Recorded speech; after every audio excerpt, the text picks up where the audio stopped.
Hello and welcome on in episode number 61 of the Wise Guys podcast. I'm John Tortorelli with my co-host, my three co-hosts today, Justin Ryan the top, Brennan Capizzello, and our special guest, I guess you could call him a key guest of the show, JQ. We got JQ back on. JQ, how you doing today, brother? Happy holidays. Johnny T, Brandon, Justin, happy holidays, guys. It's great to be back on. I miss you guys. I hope you guys are all doing well, but everything's good, guys. I mean, life's good, no complaints. My football team is, holding together and then winning meaningful games in December, which I haven't seen in years. So life is good. Life is great. In a better spot than you could have ever imagined, bro. You hit it right on the head there, Justin. It's just it's been a season of a lot of cheering, a lot of ups and downs, but a lot of just improvement from years past. So it's been great. But it's always good to see you guys, and I miss you guys. We gotta link up soon. Absolutely.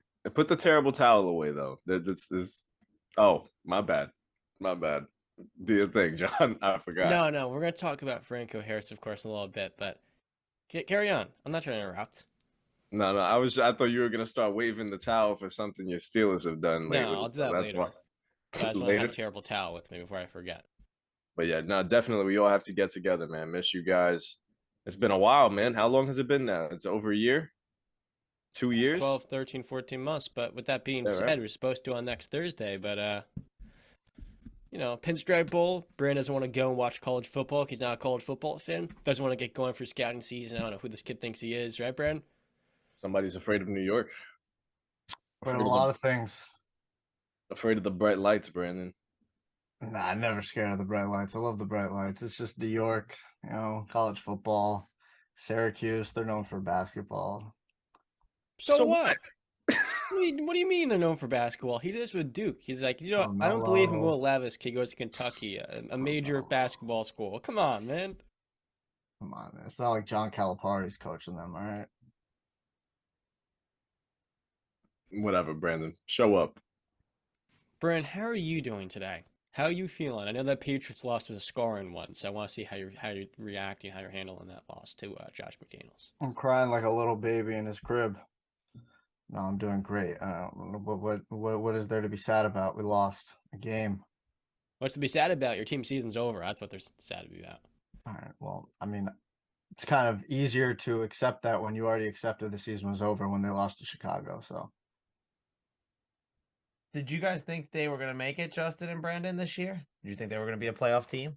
yeah, I had them in the playoffs. He had us winning 12 games. I didn't see that. I didn't have as much optimism as Brandon, but there was some wins during the season. The game against Minnesota when we lost on Thanksgiving, I was like, maybe our offense is about to start clicking, and then it did the exact opposite. It's just gotten massively worse on offense. Max regressed a ton. The receivers are still, I don't want to say talentless, but they're not up to par with, the big dogs in the AFC. We can't score with them, so I don't think we can compete. We got the Bengals this week, and I look at their glutton of receivers that they have with Boyd, Chase, Higgins. There's talent galore, and then I look at our side, and it doesn't even come close. So. Must be nice, right, Justin? Yeah, having 3 good wide receivers. Yeah. I don't know who has a worse receiving core right now. Your Giants or our Patriots? The Ravens. No, the Ravens don't have one as bad as the Giants, but the Giants receiving core. Nah, the Ravens are the worst. I think you got it. You hit on the net. Yeah, worst. Ravens are the worst. They haven't caught a touchdown since I don't know week 3. What? Yeah, I don't think. Darius Slayton is better than any Ravens receiver. Devin Duvernay's injured. Deshaun Jackson. That is. Please 35 don't mention that name, please. Anyone but him, please. Me and Mr. Jackson don't get along very well. Mr. Jackson. Yeah. So. I was actually looking at some videos of the Miracle in the Meadowlands the other day. Yeah, dude. It was the 12-year anniversary, I think it was, or the 8. No, I think it was the 12. I don't know, but anyway, scoring nonetheless. So I don't like to really pay attention to that moment. So yeah. Well, the only play that could be worse, of course, is the game against the Raiders where they give up a reverse lateral touchdown. Okay, John. So on a heavier note, we all have reasons why we're certain sports fans. And as a kid from New Jersey, I couldn't root for the Jets as a kid. I just couldn't, even though they're actually good. I wasn't a big Giant fan. I became a Steeler fan. And it's pretty crazy to me how few athletes have had a larger impact in their respective franchise, their respective league, and their respective fan base than Franco Harris. He passed away going into yesterday morning, and as a Steeler fan, I'm indebted to this guy because a terrible tale like this, Myron Cope, people forget for 40 years, the Steelers had 0 playoff wins. From 1933 to 1972, they did not win a single one. They made the playoffs just one time in 1947, where Rich Eisen talked about this. For a couple seasons, they actually merged with the Eagles, and they became the Steagles, which is one of the worst names in NFL history. The only playoff game they played in 1947 was a blowout loss at home at Forbes Field, and it took them 25 years to get back to that point. A home playoff game on December 23rd, 1972. Franco Harris scored the first ever postseason touchdown in Steelers history. He was the engine to one of the greatest dynasties in pro sports history, but he was an even better person. Much better and much deeper than just a sports figure, an icon, a person with a statue, a monument that you go to right after you get outside the airport at Pittsburgh, or right after you get off your plane at the airport. And as a Steeler fan, I look back 30, 40 some odd years later, and I want to thank him for really, in the span of the television age, prompting so many 5 to 10-year-old kids to become Steeler fans, whereas the dynasty was about to hit. And not only breaking a curse, but bringing people together. People in Pittsburgh love Franco. They could relate to him. He was half Italian, had Franco's Italian army, and the chant always went, "Go, Franco, go." They loved him. And as a kid 40 years later, I teared up yesterday seeing that he tragically passed away 2 days before the Steelers were going to honor him and retire in his jersey. It was surreal to me. I mean, it was chilling how quickly that all turned. And as somebody that has this podcast, this to me means so much more than just a terrible tale. It's kind of to me, I feel like Franco Harris is the one that really changed the entire curse for the Steelers and really flipped it upside down. For their franchise, I think they're forever indebted to him. He should have had his number retired a lot sooner.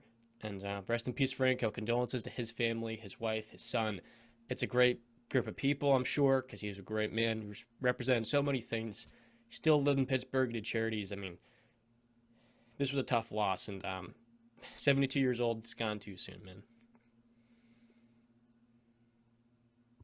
Well said, John. Yeah, well said, John. I mean, he's one of the biggest faces of football. You look back at the years ago of the NFL, and you look at a guy like Franco Harris, and you saw the impact he played, just not only for the community but for the team as well. So he's always a guy you look back on when you look to like the history of the NFL, and he's a name that pops up always. So I mean, great guy on and off the field. So yeah, forever. Would you say carved in NFL history with the immaculate reception? And it was a catch. And did not hit the ground. I'm glad to hear that because you are a Raiders ally. So that's good news. He got on that shoe top. That's what he did. To pay one more respect to a former NFL player, Super Bowl champion with the Denver Broncos, Ronnie Hillman, who lost a battle to cancer at 31 years old. You know, it just sucks to see people, go out that soon. I'm 25, so it just sucks. So rest in peace to Franco Harris. Rest in peace to Ronnie Hillman. Yes, sir. Life sucks sometimes. For sure. Starting off on a little bit of a lighter note, we got some Week 16 games to preview. JQ, if memory serves, you were telling us before you're attending this Thursday night football game in New York, Jets versus Giants, the battle of Trevor versus Zach Wilson. Versus Jets Jaguars. Are a 2-point favorite, my friend. How you feeling? Prime Video, you're going to be on television today. Who you got winning, man? feel pretty good. My dad gave me a poncho yesterday. He goes, "Here, you're gonna need this tonight." Hey, Dick's, dude. You like shopping at Dick's, huh? So no, I'm really excited. I mean, the weather's gonna be, I think it's gonna be brutal. I think it's supposed to like downpour or something. Because like there's big like nor'easter or whatever storm coming in to the Jersey, New York, Boston, whatever area over here. But no, I'm really excited. I mean, when you get to see two very talented players like, well, Zach Wilson and Trevor Lawrence, they were the 1 and 2 pick for a reason. And even though it might not seem like it right now for Zach Wilson, I mean, the team like the Jets believed in him at that spot at that time. So, I mean, I'm really excited, and there's a lot on the line. I mean, the Jets got to essentially win out to make the playoffs.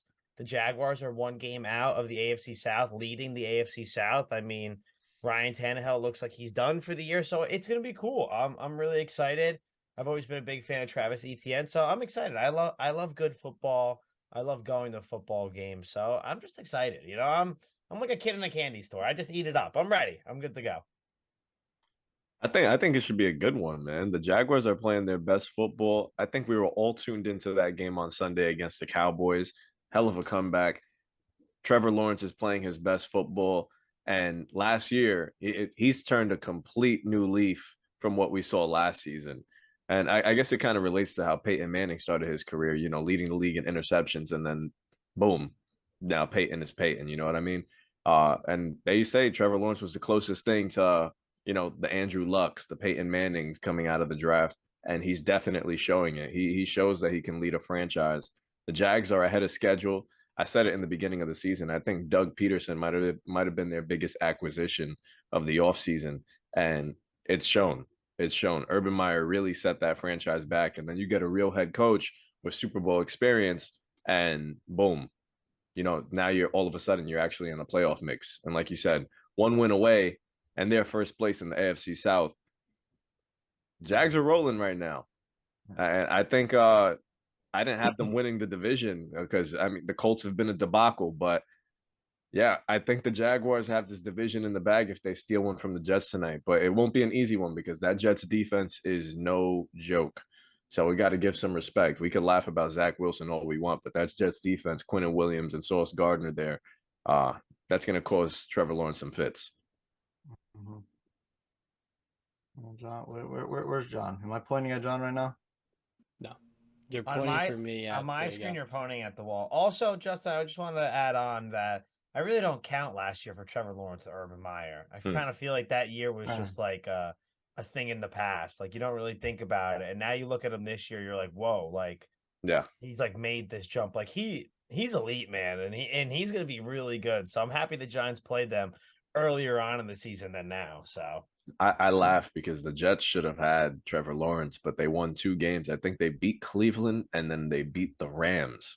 And I saw one tweet where they were blaming a punter for making like one big tackle against the Rams. They were like, yo, if this guy just did not touch him and let him score, we would have had Trevor Lawrence as our quarterback. But it doesn't work out that way. That's not the way the cookie crumbles. The full Adam Gase experience, Justin. They were 0-13. All they had to do was keep on losing. And what did Adam Gase do? Directed 2 wins versus the Rams. On the road, by the way. And then Cleveland. Before losing to the Patriots. Mhm. The Jaguars rolled on into the first overall pick with 1 win, if memory serves. Maybe it was 2. And Zach Wilson versus Trevor Lawrence. So far, obviously, it's been a disappointment for the Jets. Absolutely. so we talking about we kicking off Thursday night football? Pick 'em? Now, I'm waiting for you to give us your takeaway. Is Trevor Lawrence a top 10 quarterback, Brandon? What do you think? No. No, why am I jumping the gun? I mean, I love Trevor Lawrence. I believe he'll be a top 5 quarterback, but why are we jumping the gun so soon right now? There's a lot of quarterbacks in this league that I think have proven themselves a lot more than Trevor Lawrence. So we've got to give them their due before we give Trevor Lawrence his due. Is he playing like a He's top 10 quarterback this season, at least? Maybe that'll be a better phrase question. okay. I mean, yeah, but I hate answering those questions because playing like and whatever. But like, are you? The real question is, are you? And I don't think he's there yet. So I'll give him his time. I think he'll be there. Like I said, I believe he'll be a top 5 quarterback when he reaches his prime, if not battling with Burrow and Mahomes as the best quarterback in the league. So just not yet though. Too soon. A lot of people like to just jump on and be like, "Oh, top 10 quarterback, top 10 quarterback." I was like, "Okay, let's relax a little bit, okay?" What do you think? I feel like Brown, he's already reached the level of elite. To rebound off of last season the way he has, he built some momentum. You then bring in ETN coming off the injury and all these weapons, and we're seeing him having an elite quarterback season. He's been shredding up the league the last 6 weeks. Shredding it up, man. Yeah, but like, why are we just throwing the word elite around like it's like it doesn't mean anything? I don't do that. He just let a The word, three-score comeback win versus I Dallas' get it. I defense. He was get tearing that it. quarterback to shreds. I understand that, but like he's still not a top. Like I don't throw these words around like like everybody else does. For me, you have to earn it over time, and I believe he'll get there. He's just not there yet. There are other people in this league who are much more well. Like you forget these guys. I just Like think Dak Prescott. Dak doesn't even have to be in this discussion right now. I mean, Dak is right outside the top 10. If you want to take Trevor over Dak, that's fine. That's cool. I mean, he's got 7 years of a resume for you to more critique and look at. Trevor's only got 2 years, not even 2 years fully yet. So that's all I'm saying. Like you can go ahead and throw the word elite and great and top 10 around like it means nothing in this league or means nothing in the world, but it actually should. Like these words should have meaning, and that's why I'm very careful with the words I use when I describe people, athletes, or whatever. I don't throw words around like they don't mean anything. Like elite is elite top 5, is elite top 10, is elite what is elite to you? In my Elite to me mind, is it'd top be- 10. Yeah, I would agree with Johnny T. I'd say top 10. Top is 10, really? elite. Okay. Yeah. You want to be Okay. an elite guy, you got to be in like that top 10. That's how like I kind of phrase it. I think Yeah. Trevor Lawrence So is right on the outside of the top 10. would you like so for basketball we kind of use superstar instead of elite to describe players? Yep. Would elite and superstar kind of be on the same wavelength? Yes. Yeah.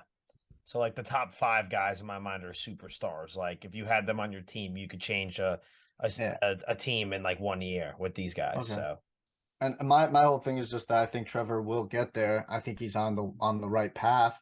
I just wouldn't put him there yet because there's a lot more well-established people I would ahead of say him. at least for this season, in terms of, like I said, in terms of this season, if I'm going to rank top 10 quarterbacks, I'd probably say Trevor Lawrence has been one of them. Because I mean, think of the quarterbacks that you probably entered the season saying, "Oh, they'll be a top 10 QB." Russell Wilson, Lamar Jackson, Kyler Murray, they've all fallen out. So a guy like Trevor Lawrence definitely slides in there. Maybe we've had conversations about Tua. At the moment, he's probably not in your top 10, but maybe a Jared Goff would have slid in your top 10 this year. See, I don't do that. I don't do the slip and slide like you guys. Well, I'm saying this I season. I'm not I saying understand that, but like in the grand scheme of things, like you're looking at it from a micro point of view, and I understand that, but in the macro sense, it's come on, like we're really gonna rank the top 10. You're not gonna put those guys in the top 10. Like Lamar is an MVP in this league. You cannot take that away from him. The team is 9-5. Like nor am I. I'm not taking it that's away what I'm from him. saying. I'm So saying just that's what I'm saying though, is that I'm just not going to slide Lamar out just because he's had a rough season. Like he's still an MVP. He won an MVP in this league. That is very hard to freaking do. So I feel like we're just projecting a little bit, but I do like the reference Sure, of you're yeah. not going to slip and slide. Key notable injuries coming to this game, guys. Quinn Williams is questionable with the calf injury. If he doesn't play, I think Trevor Lawrence is going to have himself a day. Williams this year has been all pro. And then for the Jaguars front, Trevor is dealing with a toe injury, but he's expected to start. And Trayvon Walker is out as well. He's had an up and down rookie season. And I've got the Jaguars winning this game. I've got them covering -2. And really where it comes from for me is this Jaguars offense against the if Quinn Williams plays, he's probably not going to be at full speed. I think Trevor's going to have himself a really strong day to Christian Kirk. I think in the slot, he's going to have himself one of his best games of the season. The Jets slot, Michael Carter's or their Jets, and the guy guarding the slot receiver, and Michael Carter's done a good job this year. But I think this is another game where Trevor Lawrence puts a statement victory, slaps that onto his resume so far this season. As for the Jets, Zach Wilson was very up and down last week. A great first half, a rough second. Did have a good last drive. He had a good game, but Zach Wilson is so inaccurate, and the ups and the downs, I don't think for the Jets is going to lead to a lot of wins. This for them would mark their third straight loss. yeah, I'm picking Jacksonville too. I'm surprised the Jets are favored by 2 points. But yeah, I'm sticking with Jacksonville. You guys know my position on Zach Wilson. I told you he was a bust from the beginning. You guys didn't want to believe me. You fell in love with this thing, the arm thing. I Well, told you that thing that's last not week all was that almost beating the matters. Detroit Lions, so I'd be careful with Yeah. how you make fun of Okay. him. Okay. And it was also missing passes left and right as well. Um, Listen, I mean, even the easy touchdown pass that he lofted in, dude, that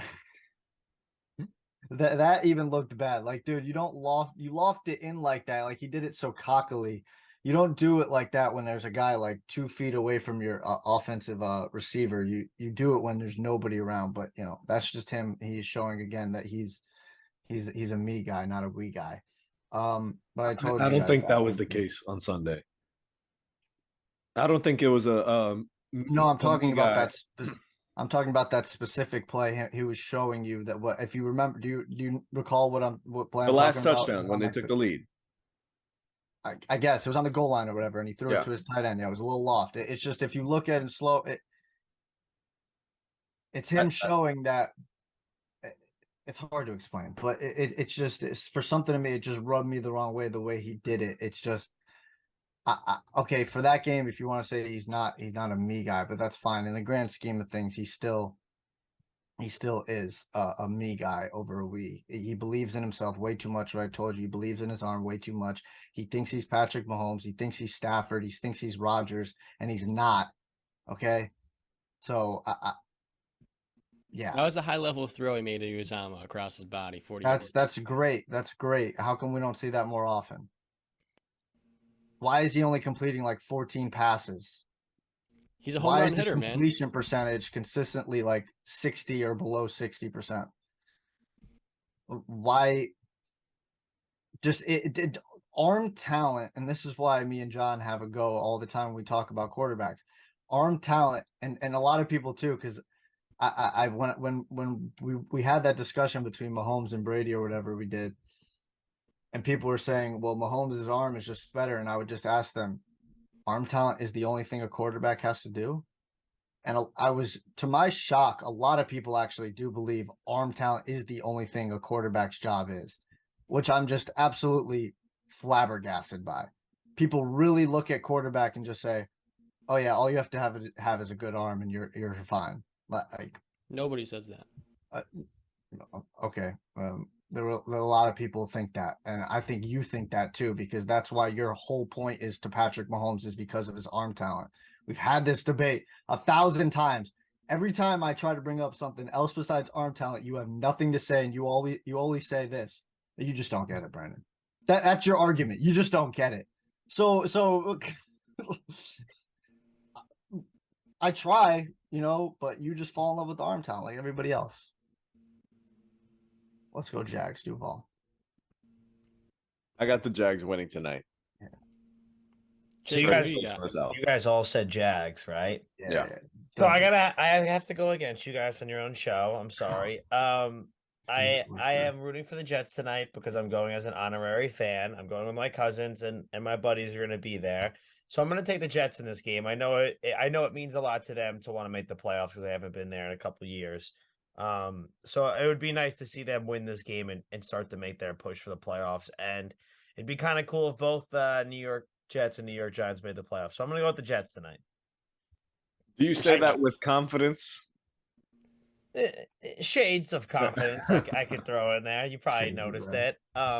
No, but I mean, I think the Jaguars are a really good football team. I think they really turned it up the second half of the year, and I think you got to give a lot of credit to Doug Peterson. I thought he was an amazing coach in Philly. I'm kind of happy he's not in the division anymore, even though they got a really good replacement Philly. But I just think he's done a really good job with Jacksonville, and I think that team is. I think they're better than the Jets. I really do. I think the Jets have an amazing defense, but comes down to the end of the day, who's going to make the bigger plays? What's your quarterback going to do? And you know how that goes. JQ, you did a little thing there. I'm shocked. Well, not really. You're a New Yorker, but you said hopefully both the New York teams make the playoffs this year. And again, everybody forgets that Buffalo is a freaking New York team. I'm sorry. They're the actual only New York team that plays in freaking New York. The only people that say that are non-New Yorkers. Yeah, listen, let me say something though. I sometimes don't mention them because they're so good. There are like every year, like you expect. They them. just got good like 3 years ago. All right, let's not act like they've been this great listen, team. listen. I mean, like, oh, let's just take it from the past 3 years. It's like, okay, like I know where they're gonna be. Like going into this year, I knew they were gonna be one of the best teams. So it's like you forget to mention them sometime. But hopefully, Brandon, all three New York teams make it. The two that play in Jersey and the one that plays in Buffalo. So I hope they all make it. I think I'm it's sorry. a New Yorker thing where No. you guys just like to slight Buffalo because you're like you're jealous because the real New York teams don't actually play in New York. This is all the reason why Buffalo should move to Canada because they forget that they're even in Buffalo. Listen, if I don't consider them a New York team, if their parade if their parade isn't in downtown Manhattan, I'm sorry, it doesn't count. You're not a New Yorker. I'm sorry. All the people near Orchard Park would probably kill you if they heard you say that. You're the one that's saying they should relocate, so I think they'd be more upset with you, buddy. I'm doing it out of the kindness of my heart where I'm not forgetting they're New York team. I'm saying people already forget. You might as well move. They wouldn't even notice that you left. I got to drive 20 minutes to get to MetLife, 4 hours to probably get to Buffalo. Canada's a great place. Speaking of Buffalo, they're going up this week, guys, against the Chicago Bears. The Bears are 3-11. The Bills are 11-3. The Bills are an 8-point favorites. Justin Fields has kept these Bears competitive. He's made them fun. But for me, this is a clearing. Buffalo will move to 12-3 on Sunday, keeping and holding on tight to that number 1 seed that Brandon doesn't really seem to believe in. I think that's going to help Josh Allen big time to get that extra week off come postseason. You know, JQ, are you a betting man? I am, yes. Okay. Not all the time. Don't think I do it every second, but nah, I mean, if my buddies want to do something like a Sunday or like I usually like to do the NFL. I don't like to bet on anything else. So I've had a lot of fun betting, and you just said the line was what? +8.5, right? Oof. -8. -8 in favor of Buffalo. While I think Buffalo wins, I would hammer that home. The Bears have been playing close games, just 25-20 against the Eagles, 28-19 against the Packers. Their games have been close all season long since Justin Fields really got hot. And I think with the talent that he has enough to carry his offense. I think he'll keep a close one. So while I still pick Buffalo, I'm very happy at the progress that I've seen out of Justin Fields. So I could see it being close. It's not going to be a blowout. Too much respect. Obviously I'm taking Buffalo. Whether it's a blowout or not, I can see where Justin's coming from, where Buffalo's defense has not played up to the par that we expected them to play up to. A lot has to do with injuries, obviously. But yeah, could Justin Fields have a great game like he's been having? 100%. But yeah, I don't think it's a conversation of who is going to win. I think Buffalo is going to win the game.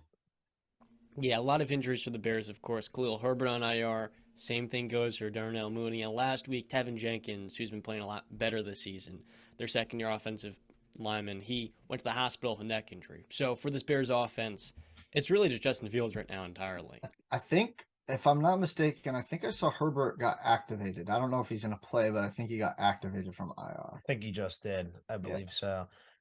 I'm sorry, Justin. I have to go with these guys. I'm going to go with the Bills minus, what is it, 8.5 guys or 8? 8. -8. -8. I'm going to take -8 with them with Buffalo. I just think they're a superstar team, man. And I think, I know Chicago's been keeping it close. It actually annoyed me last week that they kept it so close with Philly and the Giants couldn't. It really did. It doesn't make sense to me.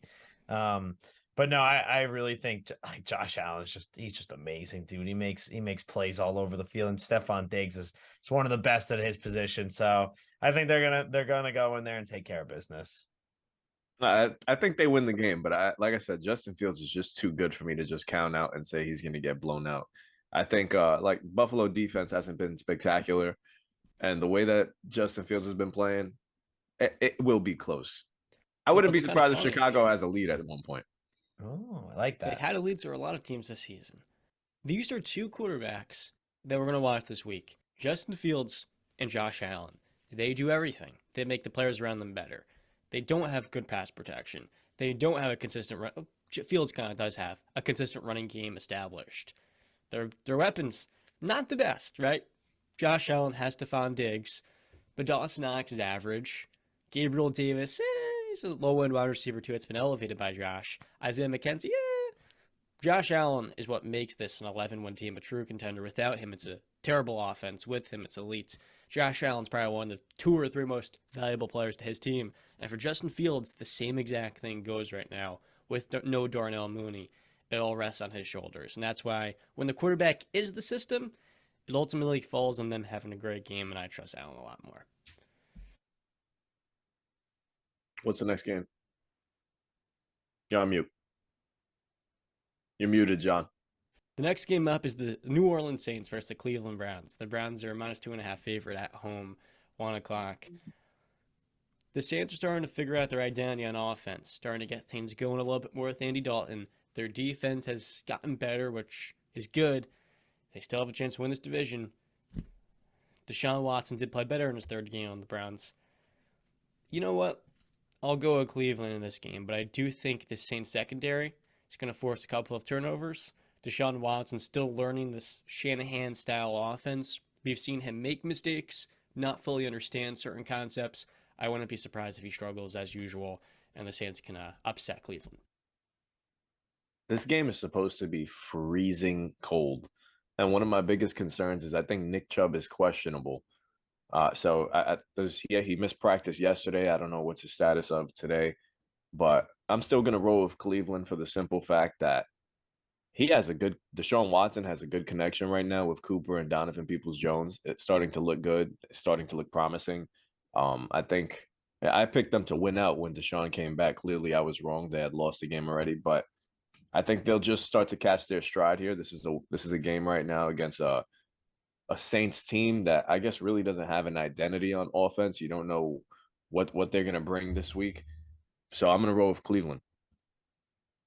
Yep, I'm taking Cleveland as well. And Justin, you say it's going to be freezing. I would say that's going to favor Cleveland. They're more used to it. The Saints are a dome team. No, they don't probably like playing in that cold weather. So I'm taking Cleveland. Deshaun is, while his last game wasn't as good as his second game back, I think he's getting a little bit more comfortable week by week.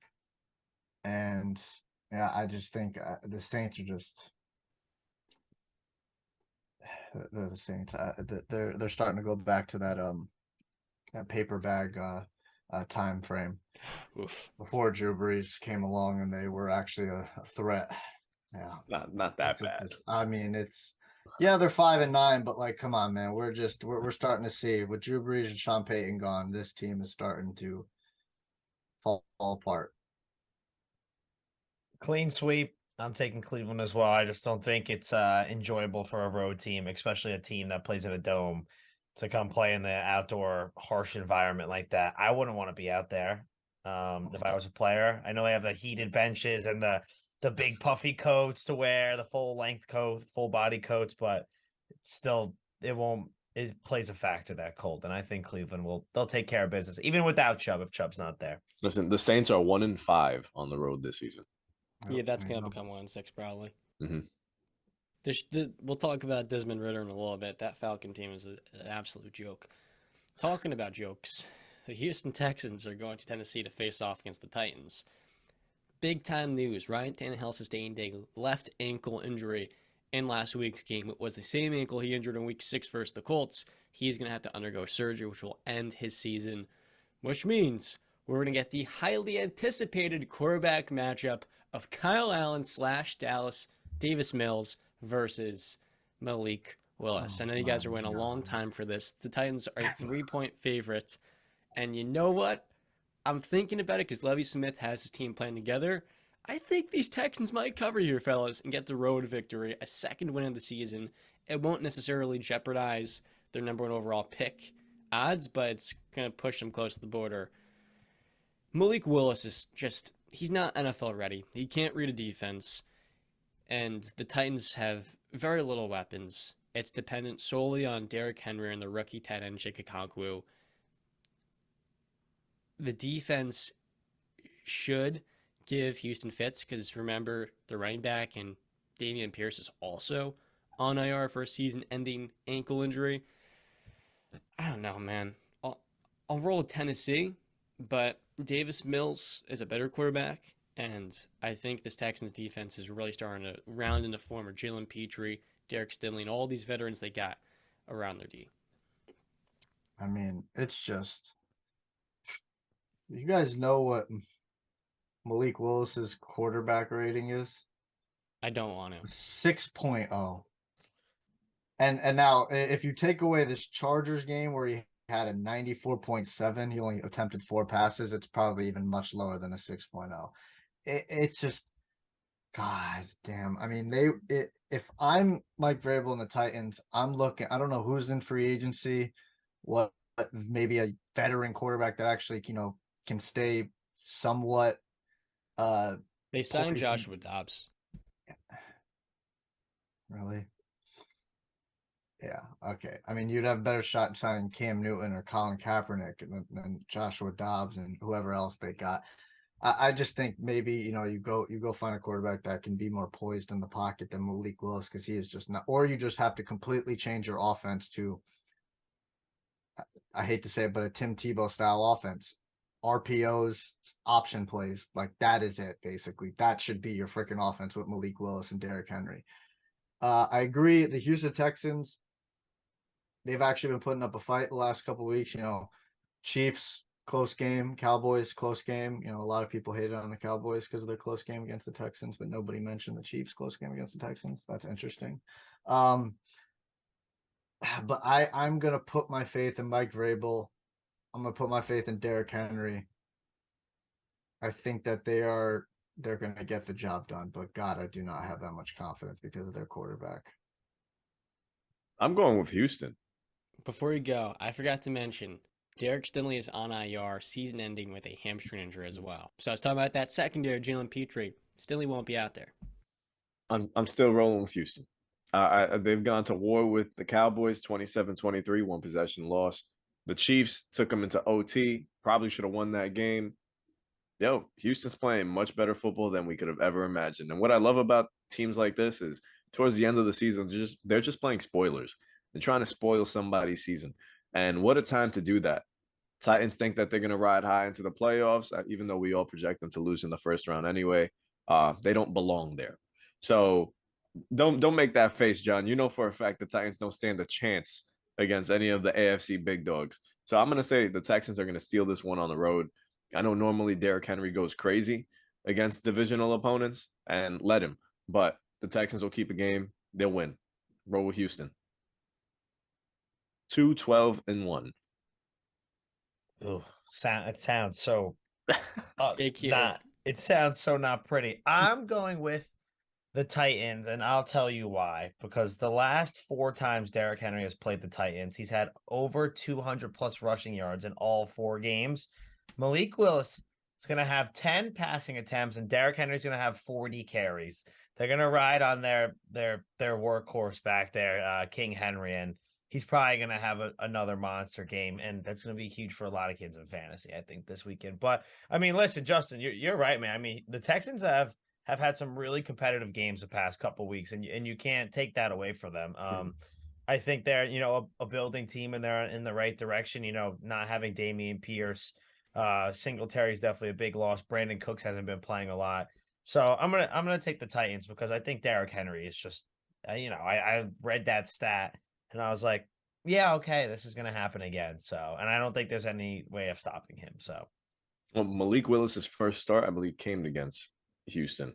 Yeah, and I think he threw the ball might have been less than 10 times. 10 times, 10 Yeah, times and 6 so- completions. And Actually, is that what it was? yeah. So we're gonna keep it rolling. Maybe 11 attempts. I'll say this time. Maybe next one. But I mean, when you got a guy like that in the backfield and he just eats against this team, like you're not just gonna ignore him and be like, oh, we'll get you the ball later in the game. No, we're gonna feed you the ball every drive and go to work. The Titans that game against Houston, they ran 45 times for 314 yards, 7.7 yards a pop, and 2 touchdowns. That's usually a typical performance of the Texans, who are going up a league worst 167 rushing yards per game, like it's 1962. Malik Willis had a quarterback rating in that game of 3.6. Seahawks at Chiefs. The Chiefs are a 10-point favorite. JQ, when you were off this show, I had to take a couple months ago. The Seahawks can go to the NFC Championship game. That was before their loss in Germany versus the Buccaneers, right? And Brandon got very upset with me. I was like, dude, they're 7-3 football, or I think they were 6-3 at the time. Kenneth Walker was playing out of his mind. Geno Smith was his MVP, and they've taken a pretty steep drop off since then. You know, guys, while a lot of people are counting out the Seahawks team, I look at a Chiefs offense that is a little bit vulnerable right now, especially on the outside offensive line at tackle. I think the Seahawks team is going to make this a much closer affair than a lot of people think, and they will cover -10. But ultimately, I had the Chiefs taking this W at home. Yeah, I got the Chiefs by a landslide. I think the Chiefs cover the spread. The Seahawks don't look like the team that they looked like earlier in the season. They're not hot. Geno's still playing decent, but I don't think the Seahawks team is anywhere near what they were in the beginning. So I think the Chiefs run rampant over them. Should be a breeze. Yeah, I'm picking the Chiefs to win this game. -10? No, I think I agree with John. I think that the Seahawks can keep it close. I mean, we just saw the Texans keep a close game with the Chiefs, so I think the Seahawks will be able to do the same. Defense for the Chiefs is still not, like any of the other top teams in the NFL. You look at the Chiefs and you're like, there's the one, the defense is a major flaw. But yeah, you got to have your faith in Patrick Mahomes and Andy Reid to just get the job done. So, and it's in Arrowhead, so come on. Clean sweep once again. I'm going with the Chiefs as well, but I think Seattle covers. I think they figure out a way to cover 10-point spread. But I also want to agree with Justin, and I hope the Chiefs blow the doors off Seattle because another loss for Seattle just makes the Giants' playoff push a lot better. So teams like Seattle, Detroit, and Washington, them losing this weekend would be really nice. So I'm definitely going with the Chiefs because Patrick Mahomes is just awesome, and Andy Reid is awesome, and that team is awesome. I'm not jealous, but it's awesome. So I'm jealous. Speaking of teams that aren't.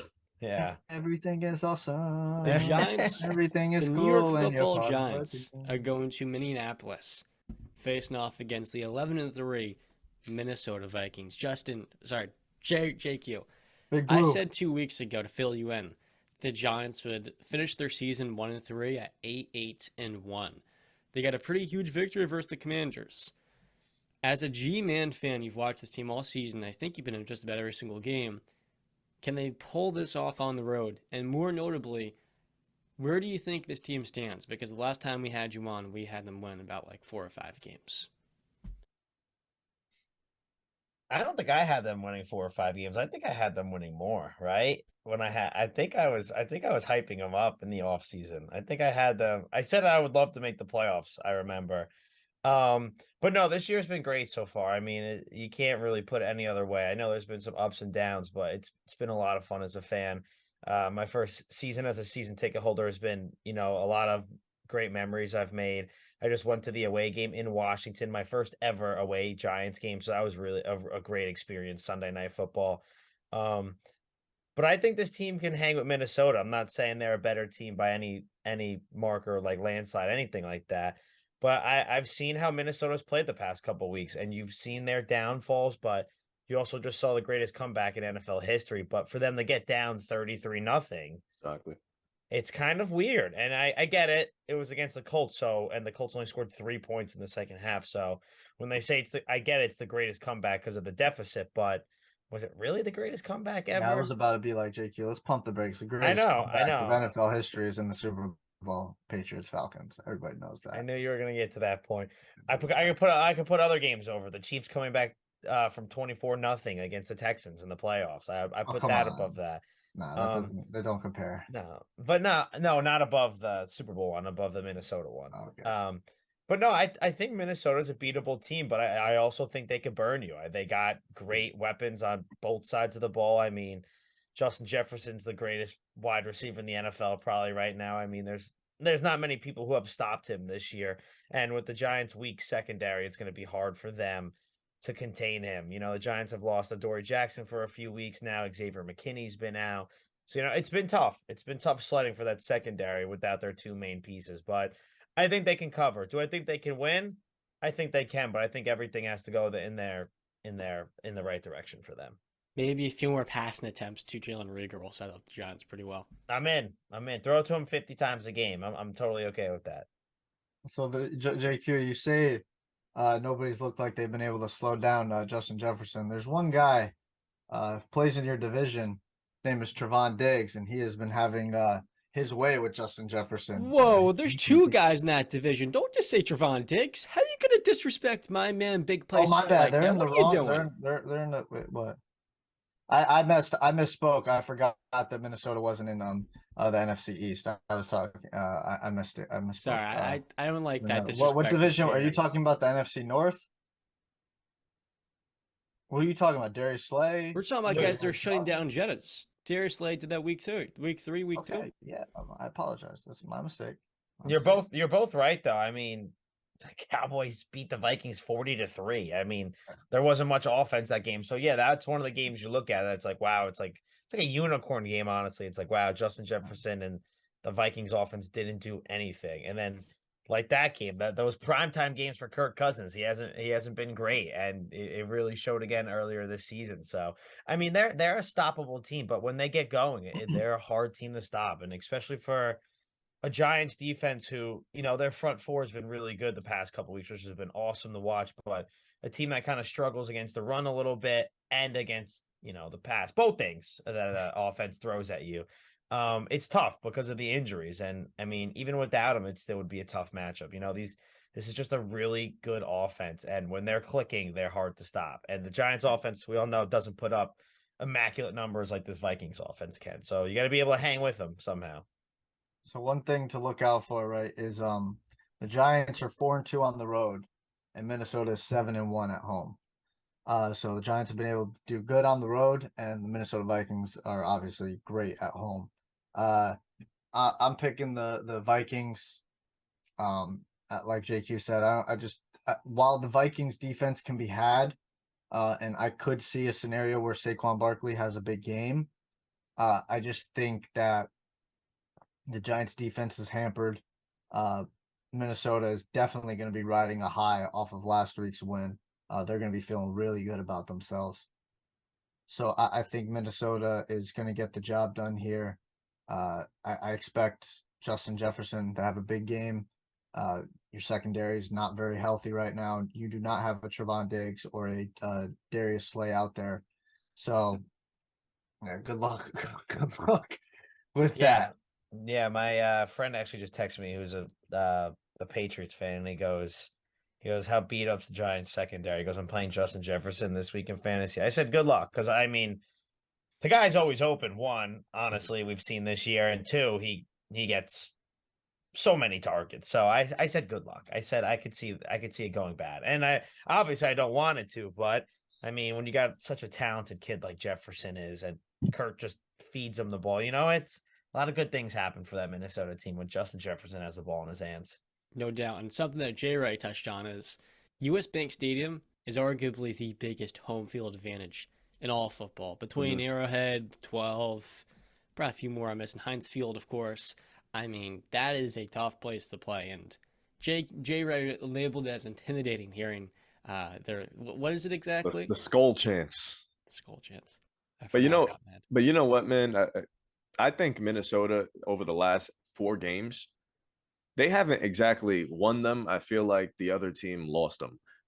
Going back to Thanksgiving with New England should have won that game. The week after that, Mike White and the Jets, Mike White should have won that game. They lost to the Lions, and then the Colts 33-0. They lost that game. I think Minnesota is a very beatable team. I love the Giants. I love their head coach. Yo, I'm going to call it, man. I'm going to say the Giants are going to go in there. I think the Giants are going to win a football game. Daniel Jones is going to have a big game on the ground and passing. I expect big numbers out of Darius Slayton and Saquon Barkley. I think this is going to be the game that pretty much clinches the Giants' playoff hopes. Yeah, a win in there, and they're basically in as long as Seattle, Detroit, or Washington. We just need 2 out of the 3 to lose. Yep. And Seattle's playing Kansas City, and Washington's playing the San Francisco 49ers this weekend. So, but Justin, I'd love to see that, man. I really would. It's been a couple tough years for Giants fans, and I think it'd be, they might not be the best team this year roster wise, but I think it'd be really good for Giants fan base and just like the organization to make the playoffs, just like to be a part of that. I think it'd be huge for them. So I mean, and I'm excited. I love it. This year's been great. It's just This year's been great. this year's been great. I mean, I didn't expect it to be like this. I never thought I'd see my team tie. I watched that in person live. Like there's no worse feeling than leaving a game tied because everyone's just walking out of the stadium, like looking at each other, like, all right, now what? Like we go home now? Like, is this it? I like locked eyes with Commanders fans and we just started chuckling because we were like, is this it? Like we just go home? Like they're not gonna finish the game? Like it's dumb. It's dumb. But I couldn't be happier. I mean, a lot of guys have stepped up this year. I think Daniel Jones really had a good game the other night. The stat sheet might not say it, throwing for 160 yards, but he fit some passes into some really tight windows. The best play was going for it on 4th and 9, and completing that, getting the first down, converting, and capitalizing on an 18 play 98-yard drive and killing 8 minutes off the second quarter was something I really loved seeing in person. So, I'm just happy for them. It means the world to me. So I love those boys. This past weekend against the Commanders, that was the beginning of a 3-game win streak. Y'all beat the Colts. I'm going to call it, man. I'm riding with the Giants. This is why I get nervous because now I'm seeing Nick Foles play, and I'd rather the Giants play against Matt Ryan because I know in the pocket, if you get pressure on him, he's going down.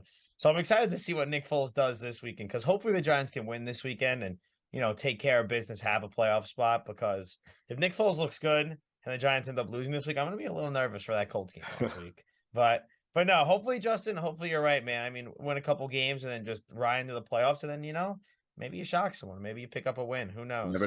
Never know. If they can play a team like the Buccaneers in the first round, it's pretty possible. I'm in. Ask you I'm in. Solely you, J-Ride. No one else. It's like, not you, J-Ride. You, JQ. There's too many J's in here. Way too many. You've watched Daniel Jones all season just do enough to win games. Do you think he's taken enough strides forward to be a franchise quarterback? Daniel Jones. What'd I say? Jalen Jones. I'll take a mix of Jalen Hurts and Daniel Jones as a franchise guy. Absolutely. Listen, it's, his numbers might not light up the stat sheet or like the scoreboard, but I mean, he's been efficient this year and he's doing everything the coaching staff has asked him to do. And I absolutely love that for the kid. I mean, he plays with a lot of guts. I got a ton of respect for him. He went to the Jaguars game, threw for 200 yards, ran for a $107. He really put on a show that day and led us to a victory. And he's really became a leader this year. He's been a lot more vocal this year. Like for example, on the 4th and 9 route on Sunday Night Football, he went up to Richie James in the huddle and kind of ripped him in the new one. Said, "You're gonna do an out route right here, and they're gonna be playing man. So be ready for the ball. I'm gonna hit you in the spot." And he put it right in between 2 defenders. And he's just been a guy for us this year. He really has. And I do love him. And I really do hope it works out. I'd love for him to be my franchise guy. He's an easy guy to root for me. He might not be a flashy guy. And I know, listen, everyone's like, oh, but you can go draft someone. But, I've seen like the past couple of years, some of these guys come out. I mean, you look at Daniel Jones's class, it's only been him and Kyler Murray that year in 2019 that have been sustainable QBs. So, I mean, he might not be the best. He might not play like a Josh Allen type, Mahomes type, but I mean, he's been pretty damn good for us this year, and he's kept us in a lot of games when people don't really notice that because I watch every play of every second of each game. So I see everything that goes down. But if he comes back for 2 years, I'd love it. If he comes back for a year, I'd love it. I think he's been a really good guy for us. Can I say he's the franchise guy for the next 10 years? Not right away, because I'd love to see him with, some better weapons, but you can't always rely on having a good wide receiver to make big time plays. So definitely could use one of those. I know I gave a complex answer right there, but it's tough because I don't know what direction the team wants to go in. And it seems like Dable really likes him, though. I mean, he's always hyping him up, and he says he played really well the other day. And it's just it's cool. It's cool. So hopefully it all works out. And Joe Judge did too. Talked about his toughness. Do you think they franchise tag him this offseason, or they negotiate some sort of long-term extension that's friendly to the team? I think choice B, because the franchise tag, I think he'd get like 1 year, $25 million. And I don't think the team wants to do that. I mean, if they give him like a 2-year, like $30 million deal, like 15 mil a year, or like something along those lines that's team friendly, I think he'd accept it. But I don't know. Like, we don't know. Like, what if there's a team out there that really likes Daniel Jones, like, and he's a free agent and they don't offer him like a massive contract, but what if they like offer him a big time deal where it's like, 4 or 5 years. So I don't know if the Giants will do anything like that, but I could see like 2 to 3 years and I wouldn't mind it. I mean, I'm sure there's a lot of Giants fans out there that think he stinks, but I mean, he's a big reason why we're in a lot of these games. So No doubt. Speaking of teams that are challenged on the outside, the Patriots are hosting the Cincinnati Bengals this week, where they are a 3-point underdog. Sorry, that's guys. it. Only a 3-point underdog. That's I not know. bad. That's good. Whew. This to me is a great, great game to pick. I'm taking Cincinnati, even on the road against Bill Belichick. I do think this is a game where Burrow has a few turnovers against these defenses that are more creative and dialing up numbers advantages with Belichick. And the Patriots' pass rush, which has been really good this season, I think New England's going to really limit this Cincinnati offense. Marcus Jones, on whether it's Jamar Chase, whoever it may be, but ultimately that Bengals defense, they found ways this year with Lou Anarumo to really maximize all of their personnel. And so I think the Patriots, they could be in the single digits here. I wouldn't be surprised. Yeah. I think here's the thing, right? Obviously, the play that happened last week, that's on everybody's mind because perception is reality, and a lot of people only remember the finish. But if we remember, like let's be honest, we had that game won, and then the touchdown catch that wasn't a touchdown catch that the NFL needs to get another camera angle. The circumstances led to what happened, right? We lost the game, but if you look at it in its totality and not just that play, the last play, we did what we needed to do to win that game. I mean, we held Devontae Adams to 4 for 28. Jacobs only had 93 on the ground, I think. So putting that all aside and getting rid of that last play, obviously, this still is the New England Patriots. They're at home. I'm picking Cincinnati. Let's just put that. I have Cincinnati win the game, but I agree with John. I think this can be a very close game. You saw what the Tampa Bay Buccaneers did in the first half. Obviously, the Bengals defense started to step up a lot more in the second half, and then that's what helped that offense get a little bit juice going. But I think the Patriots defense is better than the Buccaneers defense, and I think that they can dial up some schemes. We have the corners talent-wise to match up with the Bengals receivers. Size-wise, not so much. But talent-wise, they can match up fine. But I have Cincy winning, but I think it could be a close game, like, somewhere around like 24-20 or something like that. I think it could be a pretty close game. I think this game is my lock of the week. I got Cincinnati -3. I hate to bet against my own team. This is the first time I'm doing it all season. But yeah, I'm gonna go with Cincinnati -3. I wouldn't be surprised if this game gets ugly for the simple fact that, like I said earlier, I don't think we have the offense to keep up with these guys. Cincinnati's defense has played better of late. I don't think that you saw what they did to Tom Brady in the second half of that game. Can you only imagine what they could do to Mac Jones and our receivers? It's frightening. And I kind of don't want to see anything good happen for my Patriots the rest of the way, for the simple fact I don't want no reason for Belichick or anybody in the front office to be like, we can keep Matt Patricia. We can keep Joe Judge. No, I don't want any of that. Just I want every single reason. I need everything to go and collapse just so it can be as clear as day. Something needs to change because I'm tired of seeing the same crap every week. I need to see Mac Jones progress. We invested a first-round pick in this guy. We expected this guy to be our franchise, and we've done nothing to actually help him. So, yeah, I'm going Bengals -3. In fact, I could see them beating us by 10. Wow, a little alternate spread there, maybe a little action like that. I guess I'll go next. I like where you, Brandon's and Justin's heads are at, but this game's in New England, right? This game's in Foxborough. I'm taking the Pats +3, and I think they're gonna win this game. I don't know, man. As soon as you guys brought up this game, I just get the very Belichick vibes of this game. I don't think they're just going to go out there after having the performance they did last week. I mean, they should have won, like Brandon said, but losing in that type of fashion, I don't think that slides very well with Mr. Belichick. So I think they're going to go out there. I think they're going to put up a fight, even if, at the end of the day, they might lose, whatever, they lose by like three or a touchdown. That's okay. I'm willing to deal with that. But I think the Pats can keep this game close. I mean, Matthew Judon's been an absolute monster this year. Like a pass rusher like that is really something that every team is dying to have. So if you got a guy like that, you can make the quarterback's day, you can make it a living hell for that day, for those 4 quarters. So I can see him keeping it close. I mean, Ramondre Stevenson's been really good this year. And Mac Jones, for what he's working with inside that offense, I mean, you got to give the kid some credit, man. I mean, that offense it's probably not fun.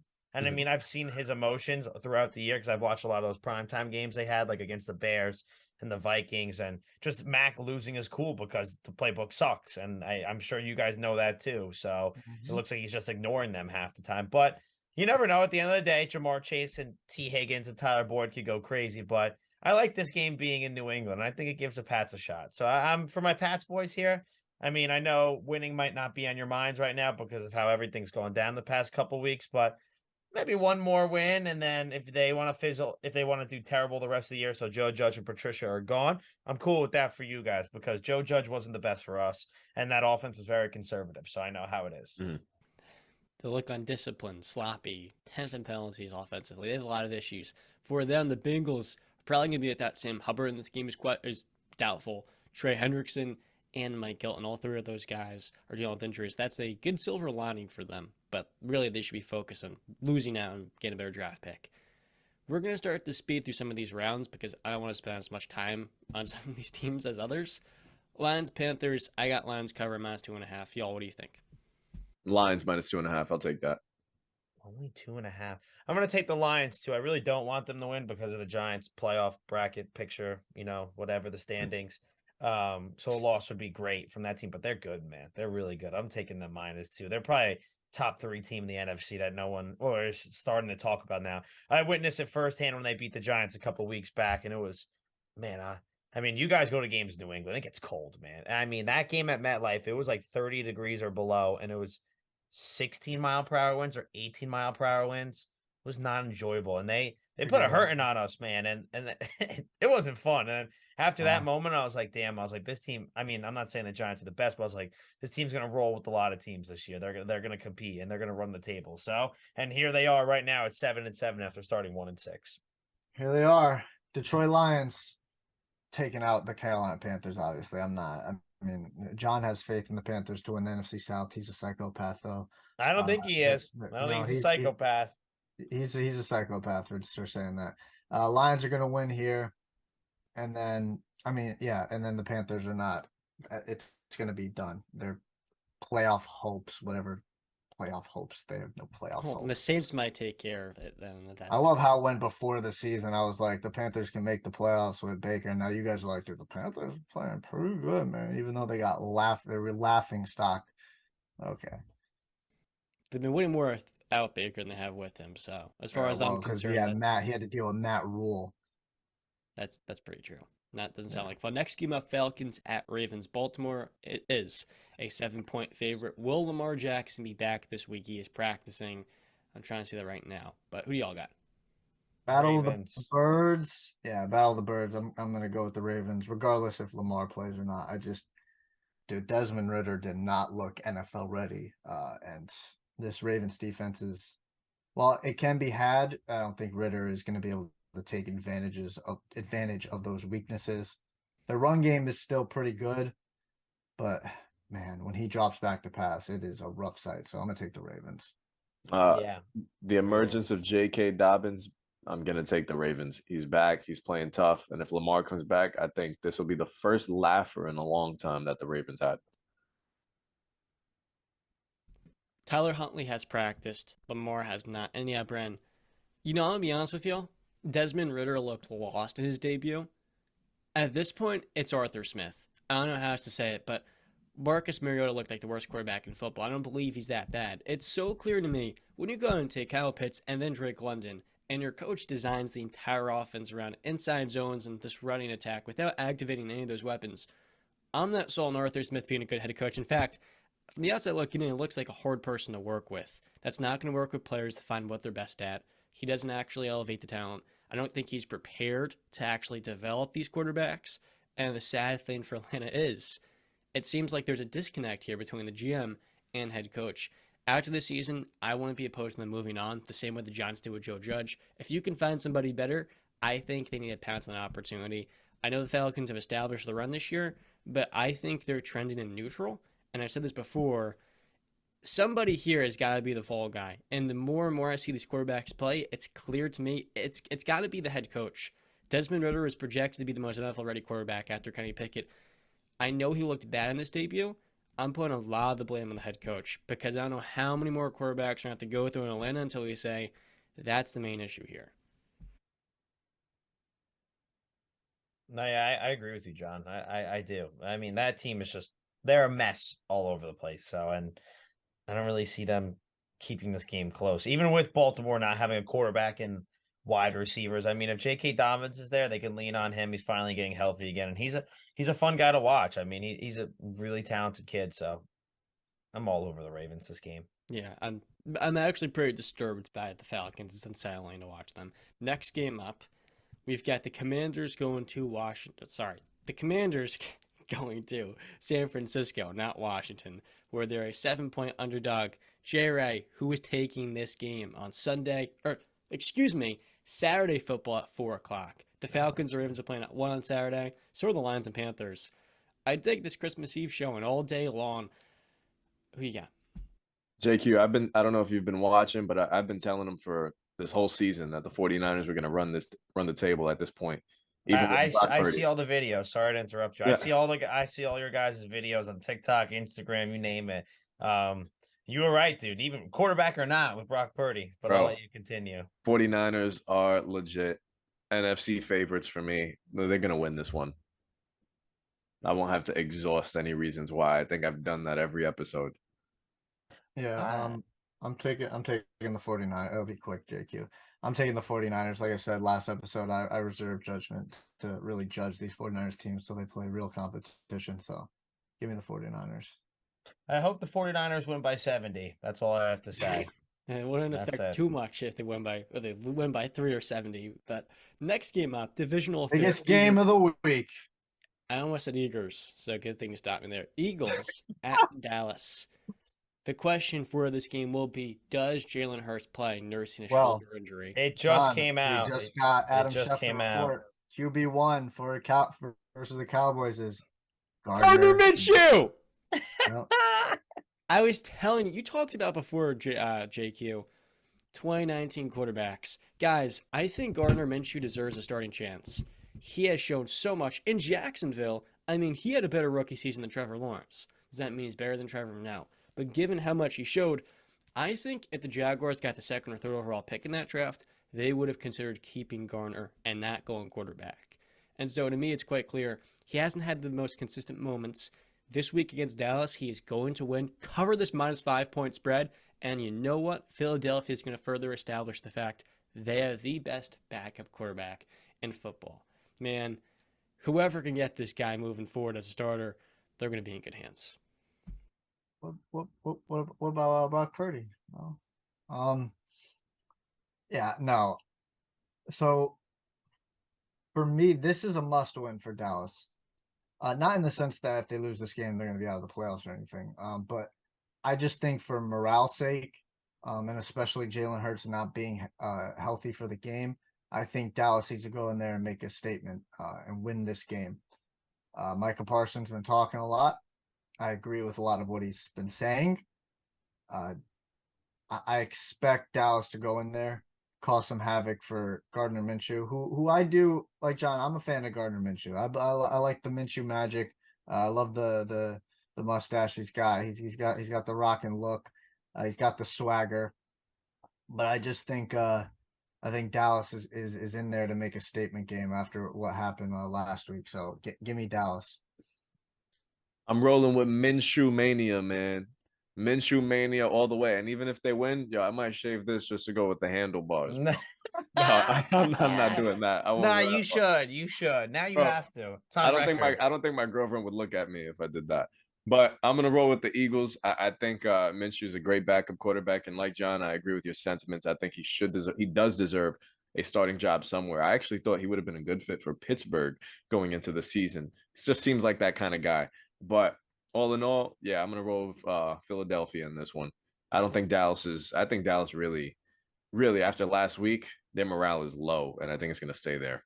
And that secondary, I mean, losing some of those corners, Jordan Lewis and Wilson recently. I mean, Anthony I Brown. think they're going to attack relentlessly Kelvin Joseph as he did last week. It's gonna be a Cowboys -5, I think, is a super disrespectful line to Eagles fans and the team. I'm taking Eagles +5, spread all day, money line, you name it. Lock up the division, lock up first place in the NFC, get them out of the picture. So maybe they can rest Jalen Hurts the rest of the season. Actually, I don't know. I don't even know if I want the Giants to play Gardner Minshew. I think he's a good, solid player, dude, and we've seen it in the past for the teams he's played for. But no, yeah, I think this is a game where I would really like to see the Eagles win, because if they don't win, it kind of makes the NFC East a little more interesting, because maybe the Cowboys can catch them. You never know. They got a couple games, more winnable games. I think Dallas has. I forgot what the last 2 games of their schedule are after this one. They got the Titans and then the Commanders. Yeah. So So I mean, listen, mathematically, the Cowboys are not out of winning this division. If they beat Philly this week and then they run the table and win the last 2, and Philly collapses and loses their last 2, they're gonna have a tied record, and then I don't know who gets the tiebreaker there, because they would have been tied in their head-to-head games. Maybe it goes to division record, so whoever had the better division record. So it could come down to the last Week 18 game. Mm-hmm. Listen, it's not mathematically out. Obviously, if they beat Jacksonville, man, how much bigger this game would mean, because Jalen Hurts is out. They're down. They're only 1 game out. If they win, they got a tied record, and now it makes it even more interesting. So, yeah. 2 13-win teams in the NFC East, Brandon. That's pretty crazy. Now, the last game on Saturday, the Steelers hosting the Oakland Raiders, the Las Vegas Raiders, who were formerly in Oakland. This game will still be honoring Franco Harris, which I think is awesome. Now, if you know anything about the Steelers, you know that they've struggled badly in recent seasons against the Raiders at home. Lost them last year. They have in most of their recent matchups. But this Saturday, friends, it's going to mark a new. The Steelers are taking this W, and they're going to cover -2.5 on NFL Network. They're going to do this for Franco Harris. They're going to play one of their best games of the season, and I'm all in, man. Let's do this. We're in. We're playing this little last drop of the season. I'm pretty excited for this game, and hopefully Najee Harris has himself a monster day. Wait, John, as well is going to be set to play. I have a question, John. I'm sorry. Are you standing? No. It looks like you're standing, honestly, for a second, though, like the way your posture was. I just had to ask, because it really looks like you're. He's standing. Yeah, he's definitely standing. I would like to agree with that, John. I mean, for Franco Harris, I think, they'll definitely honor him, and I think the Steelers will play for one of their best players of all time. So I think definitely that's huge for them and that organization, and it means a lot to them, and I know it does, especially the NFL.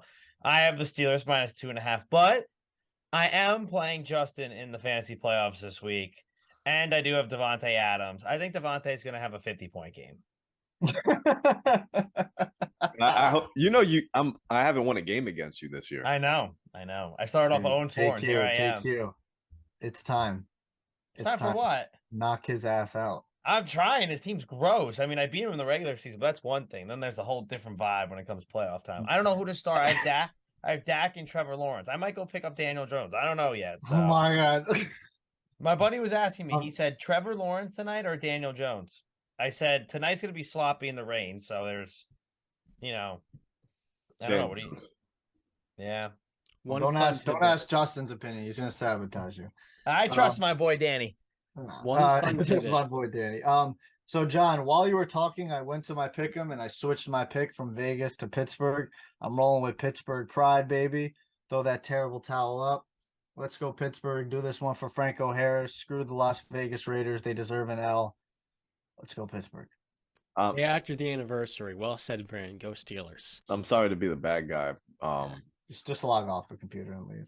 I don't want to be the bad guy, but I'm doing a pick 'em. I'm just going based off picks. I think the Raiders definitely need this one more. I think they come out of there with a W. Wow.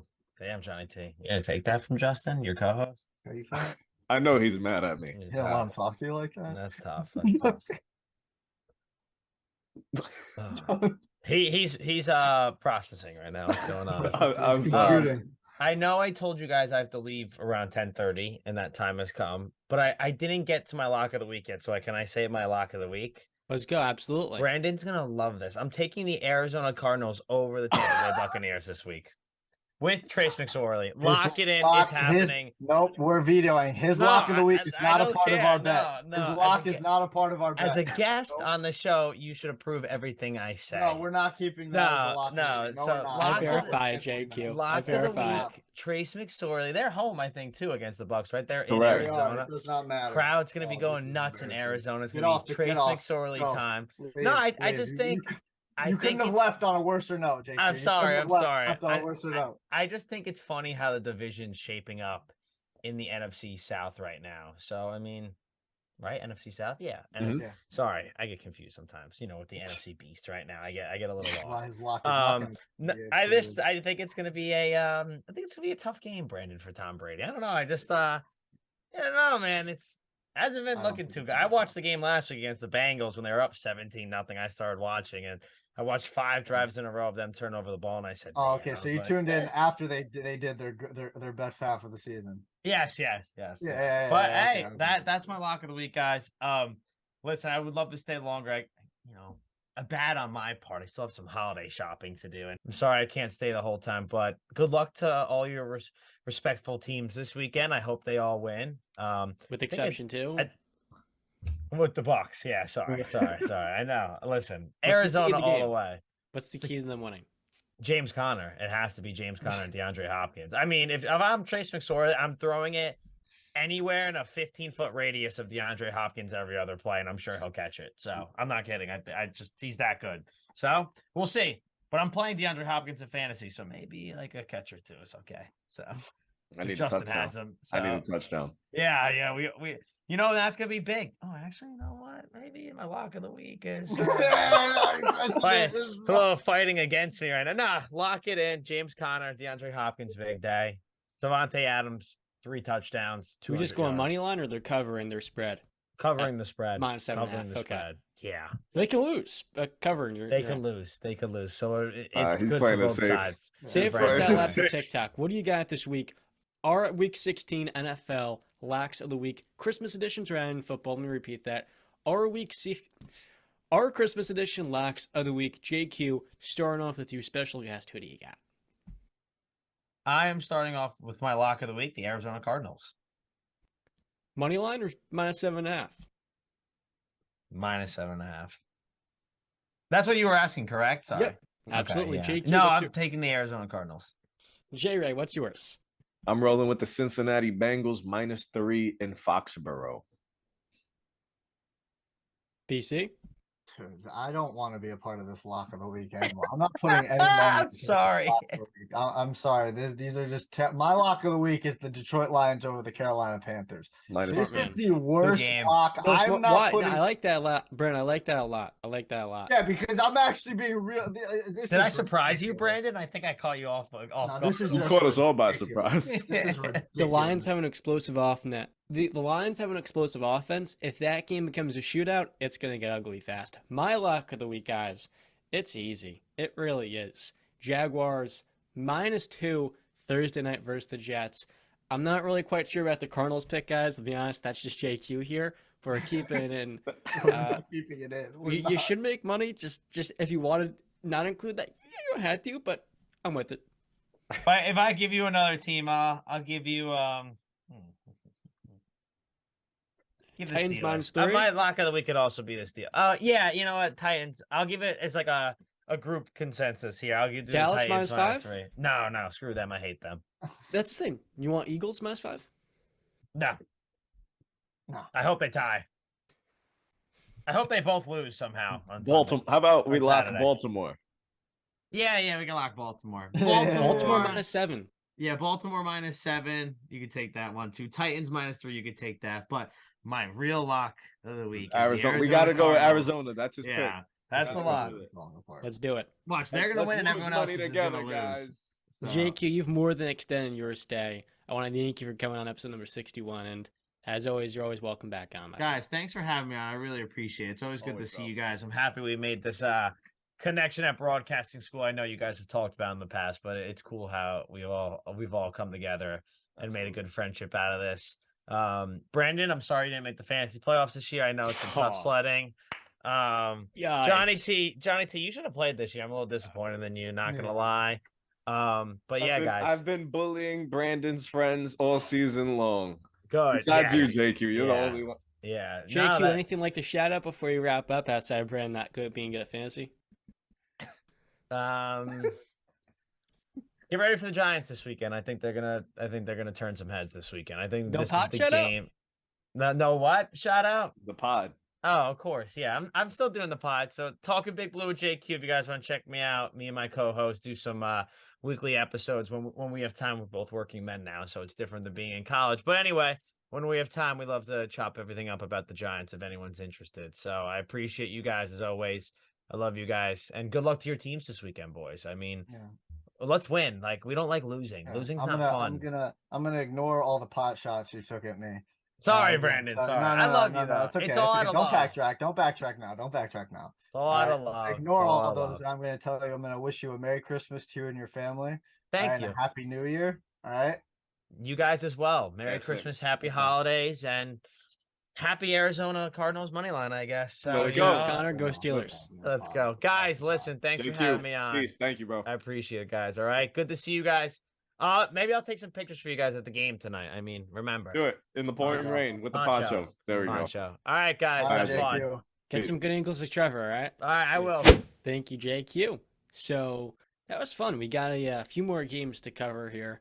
Packers at Dolphins, fellas. Christmas Day. Christmas Day. I'm not a big fan of the slate of games. The Dolphins are a favorite at -4. You know what? This is a must-win game for both teams. The Packers are just about eliminated. I'm going with the Dolphins here. Last week we saw them integrate the run more when the opponent, of course, in the Bills, started to drop back into the intermediate action. And Raheem Mostert, dude, he has put on some build. He's built. He's put on some girth. I think that's helped with his durability.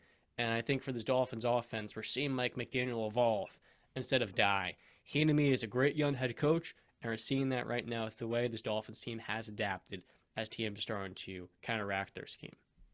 Yeah, no, I'm with Miami this week. I think this is the week that we finally see Tua revert back to what we were seeing in the beginning of the season.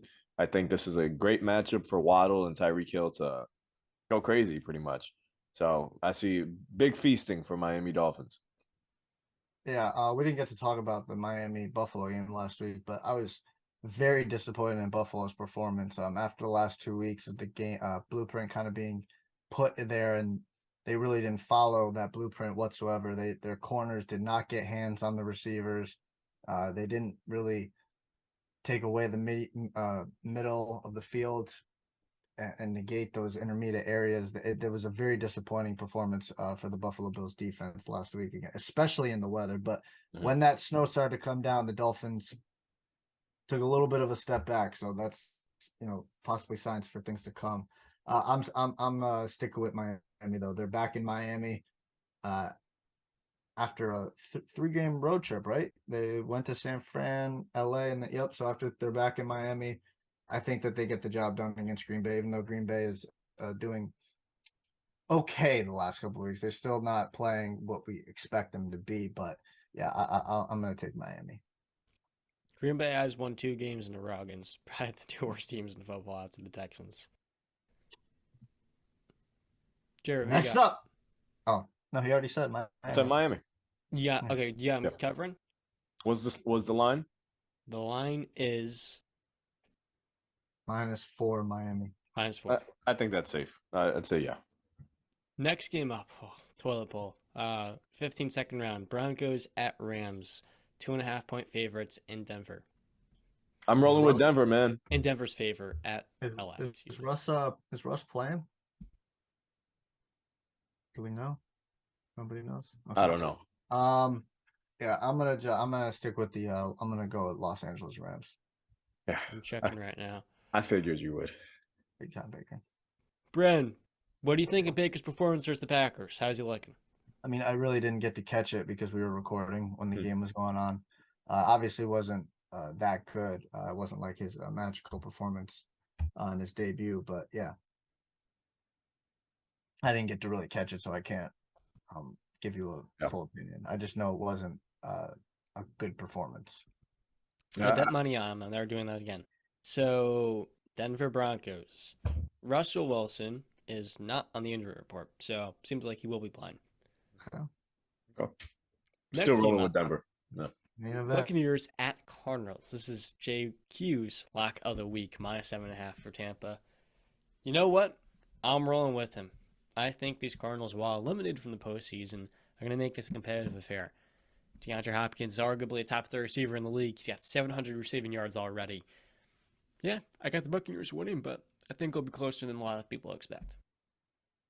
Yeah, I wouldn't be surprised if it's closer. I mean, Tampa Bay hasn't shown us anything where they're gonna, blow the doors off of any opponent. So, but I'm still gonna roll with Tampa. I think they win this game, and I'm conflicted because I'm in a fantasy league where I have to start either Tom Brady against Arizona or Justin Fields against Buffalo. Don't know, How's Dartfields? Brandon. We can't hear you, bro. Oh, sorry. My computer froze while John, I guess, was talking, so I did not hear anything he said. One score win for Tampa. One score, one for Tampa. Okay. And Justin, you're taking I'm taking Tampa. Tampa. Yeah. Okay. Good. No. At least we're all on the same path because that lock of the week is not staying in our. I'm not putting Well, him in. it's about the I- spread. It's not so much about Arizona. I don't care. Tampa Bay is winning this game. I do not see the Arizona Cardinals being able to beat the Tampa Bay Buccaneers. Yeah. Okay. I just Trace McSorley. What's his Trace last name? McSorley. McSorley. Yeah. To run. Not happening. Not You happening. can run. Man, he The can run. offense hasn't changed too much. Last game up, Chargers at Indianapolis. Chargers are going to win. Yeah, I got the Chargers, and I'll take that spread too. I think that's if I had multiple locks of the week, that's one that I would throw down there too. Like I said, Chargers are gonna run the table. Yeah, I'm taking the Chargers. It's just Colts not looking good. Not looking good at all. So that's it. Let's move I have it. no other comment on the Colts other than Nick Foles is starting this week. And so That is that's pretty true. interesting. That is true. And I don't think he's really that much better or there's a difference between him and Matt Ryan. I think they're both backups. Mhm. Now, fellas, I have a special segment I want to introduce. It is called Who is More Likely? I'm going to give you a pair of players or a pair of teams. And what you're simply going to do is tell me, based off the question, which one is more likely to do so. So, like, Steelers, Raiders, who's more likely to make the playoffs, that sort of thing. And it could be, who has more yards, who's going to win a playoff game, the deal. So, first team, first group up. Trying to fix up my hair a little bit. Sorry, guys. Who's more likely to finish with more yards? Deontay Johnson or Chris Godwin? Johnson is at 745, Godwin 785. Kenny Pickett, by the way, is coming back. You're talking just this game or to end the season? End the season. Okay. I think Deontay Johnson is catching his stride of late. He went through a little dry spell during the season, and now he seems to be really getting going. So I'm going to say Deontay Johnson. He's showing that he's the number one again, which is good to see. Good to see for my fantasy team as well. So I'm going to roll with Deontay Johnson on that one. 2 highest yardage games back-to-back weeks. 82 versus Baltimore, 98 versus Carolina.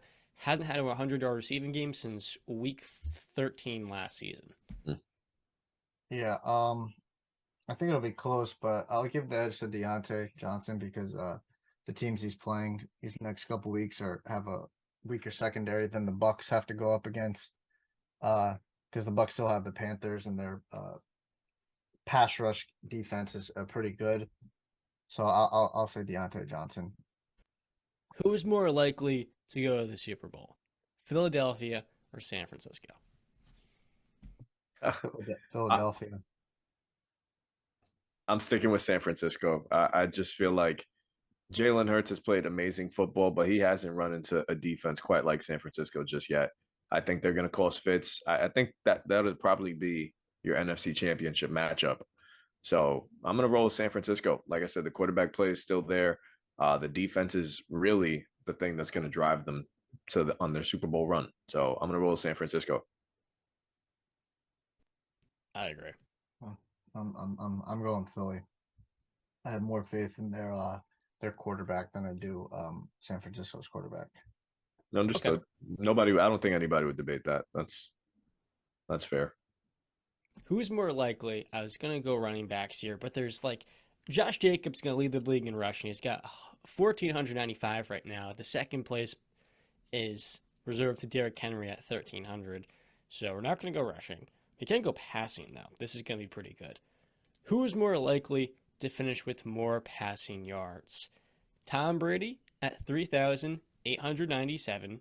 So 897, or Josh Allen, 3,857. He's got 40 less yards, and it's pretty close between those two. I'm going to say Tom. I think yeah. Go ahead, Justin. Yeah, I'll go Tom more so because I feel like the running game is so inconsistent. In Tampa, he throws the ball what feels like 40, 50 times a game.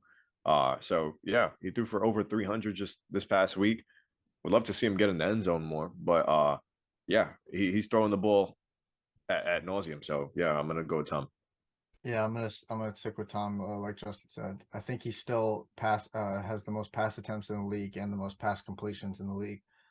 They throw the ball more than they run it. And also the Bills play the Bears, Bengals, and Patriots end the season. Those are some good defenses there, the last two especially. And then the Bucks, like I said, while they go up against Arizona this week, and then their last week is against Atlanta, they're going up against the Panthers, who have a good defense. So I think Tom is going to be able to light up the yardage wise good. I dig that. So I've got two more, one for the AFC and one for the NFC. Who's more likely to go to the Super Bowl? The Cincinnati Bengals or the Kansas City Chiefs? So now you're asking, I think that the Cincinnati Bengals are a better complete team. They have the best defense in the AFC. They probably have the best offense in the AFC as well. So I think I would go with the Cincinnati Bengals. That's not to say I don't believe the Chiefs can get there, because I think those are the top two teams. I just think the Bengals have a better complete team than the Kansas City Chiefs. This is such a tough one, John. Great question. I'm gonna go with Kansas City because I believe the road through the AFC is gonna run through Arrowhead. So I got to go with KC there. Obviously, Cincinnati has proven that they can go toe to toe with these guys, and they've had the edge most times. But I don't think that's going to keep happening over and over again. I think eventually Patty Mahomes and the Chiefs get that monkey off of their back and they beat the Bengals. Why not now? So I'm going to roll with the Chiefs. I actually agree with Brandon here. The Chiefs defensively versus the Bengals on defense is not very close. Chiefs this year rank a little bit below average. The Bengals are top 10. Offensively, Kansas City is... Are they better because Mahomes? I don't think there is much of a gap between Burrow and Patty. Offensive line-wise, Chiefs have an elite interior, Joe Thuney and Creed Humphrey, who are both elected to the Pro Bowl, but those tackle positions, just like Cincinnati, can be had. I'm going with the Bengals here for sure. You know, I said I have two more. My apologies. I said the road for the AFC runs through Kansas City. Just checking now. They're tied with Buffalo. Buffalo gets the number 1 seed, so it would really be through Buffalo. But if they were to meet in the playoffs, it would be an Arrowhead. So I'll still roll with Kansas City. They've already beaten the Bills on the road in the postseason. Mm-hmm. Who is more likely to win a playoff game, Minnesota or Detroit? Man, that depends on the matchups. But just going blank. What if they play each other? Detroit. Yeah, I would favor Detroit, but I think it'd still be a close game. But I would favor Detroit. Mm-hmm. I love the Lions.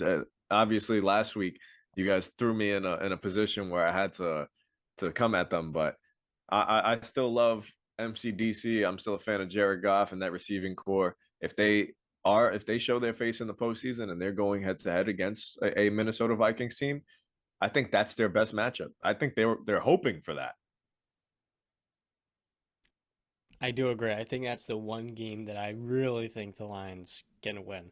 The last one, guys, who is going to win the AFC South? Scratch the who's more likely. Jacksonville or Tennessee? Ryan Tannehill looks like he's going to be on IR for the season-ending ankle surgery. I think the Jacksonville Jaguars.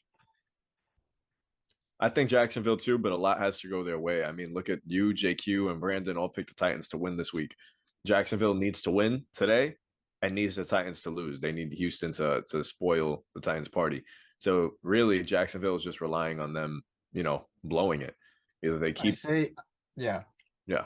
That is true. Jacksonville has to win out. I think they have a little bit easier of a schedule, seeing how they play the Texans next week, while the Titans have to play Dallas next week. So yes, the Jaguars, it's predicated they must win all three of their games, and they have to hope that I think the Titans are going to lose to the Cowboys, and then obviously the Jags and Titans play on the last week of the season. Well, I believe if I'm correct me if I'm wrong, John.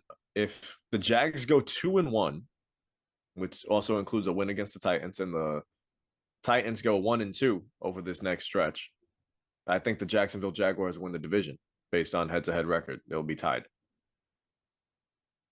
Yeah, so you're saying Titans go 1-2, so they would be 8-9, and Jaguars 2-1, they would be 8-9 as well. So yeah.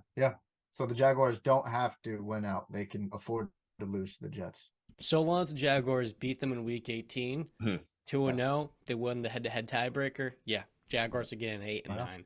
I agree. Yeah. I think the Titans beat the Texans this week, then lose the last two games. That includes a loss versus the Cowboys. They're going to be playing for a lot. And then, I think we're seeing Trevor Lawrence this year in the postseason, fellas. That's fun. That's awesome. That's fun. And he's going to get a home playoff game, too. Yeah. And I was wrong about that, too. I did not think the Jaguars, I said, this isn't their year. And it seems like we're a year early. Yeah. Really? You were really low on Doug Peterson. I hope he's finally changed your mind. They had a pretty bad stretch there in the middle of the season. They had a pretty bad one. I mean, we're talking 5 straight losses. And look where they are now. But how did that year? So you want to talk some NBA on Christmas, John? I absolutely do, Brandon. I'm so happy you asked. Before we get to NBA on Christmas, you tease. I saw one thing, guys. I don't care about the Pro Bowl. It's a popularity contest. But in all due respect, T.J. Watt being named a Pro Bowler and Alex Highsmith being named an alternate to me speaks to how stupid the voting is. I think T.J. Watt this year has missed half the season, and so he shouldn't be eligible to make the Pro Bowl because he only has 4 sacks. And Alex Highsmith this year leads the league in forced fumbles. He's got 11. He's been the one stopping the run and actually holding down the fort in TJ's absence. That, to me, was highly disrespectful. Highsmith and TJ are arguably the best edge rush duo in football, I think, when fully healthy. There's a couple of other guys that could surely get that nod. And 2 or 3 years, they're going to be disgusting. But for this season, I felt that was highly disrespectful to one of the league's budding superstars on the outside. Yeah.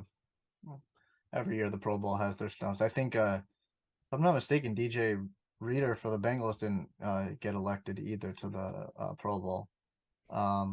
CD being a receiver for the NFC was a little bit shocking. D-Hop didn't get elected. Yeah, there's always those cases. Tua not being elected was the right decision. So you guys want to hear a crazy stat? Go ahead. Shout out to Joel Moretti. Tweet this. Mac Jones Pro Bowls. 1 Pro Bowl. 1. Tua Tagovailoa. 0. Yeah, so DJ Reader's an alternate. He was an IR in the middle of the season, remember. I think hot take here, you can make a case DJ Reader's the best D tackle in football. Going into the season, I think that was Vita Vea. You've, of course, got the guy in Tennessee, I'm blanking on his name, Jeffrey Simmons, and Quentin Williams. Those are the top 4 to me. Would you consider AD, though, too, a defensive tackle? Yeah, like a D end, somewhat. I mean, he switched, obviously, yeah, they move him around a lot, but I think he's his position is defensive tackle. Yeah, he hasn't been the same this year either. Like this Yeah. year, Quentin Williams, strictly this season, has been better. And I think a lot of that has to do with the Rams not playing for anything. As for Donald, yeah, obviously he deserves that respect. I guess we'll see next season. He could retire. Who knows? All right, Justin. Let's kick it off with NBA on Christmas, the first game. You mean Oh, John? yeah. Well, My I name is mean, John. it's just yeah, I know, but Justin's game is the It's first. my game. It's the only game that I'm really looking forward to because I'll be tuned into football. So outside of You're football, gonna watch the Rams and Broncos game hell yeah, I love what over Bucks. I told you Celtics? guys in the beginning of the season that I was gonna enjoy every single second of Thanksgiving Over football. Bucks Celtics though.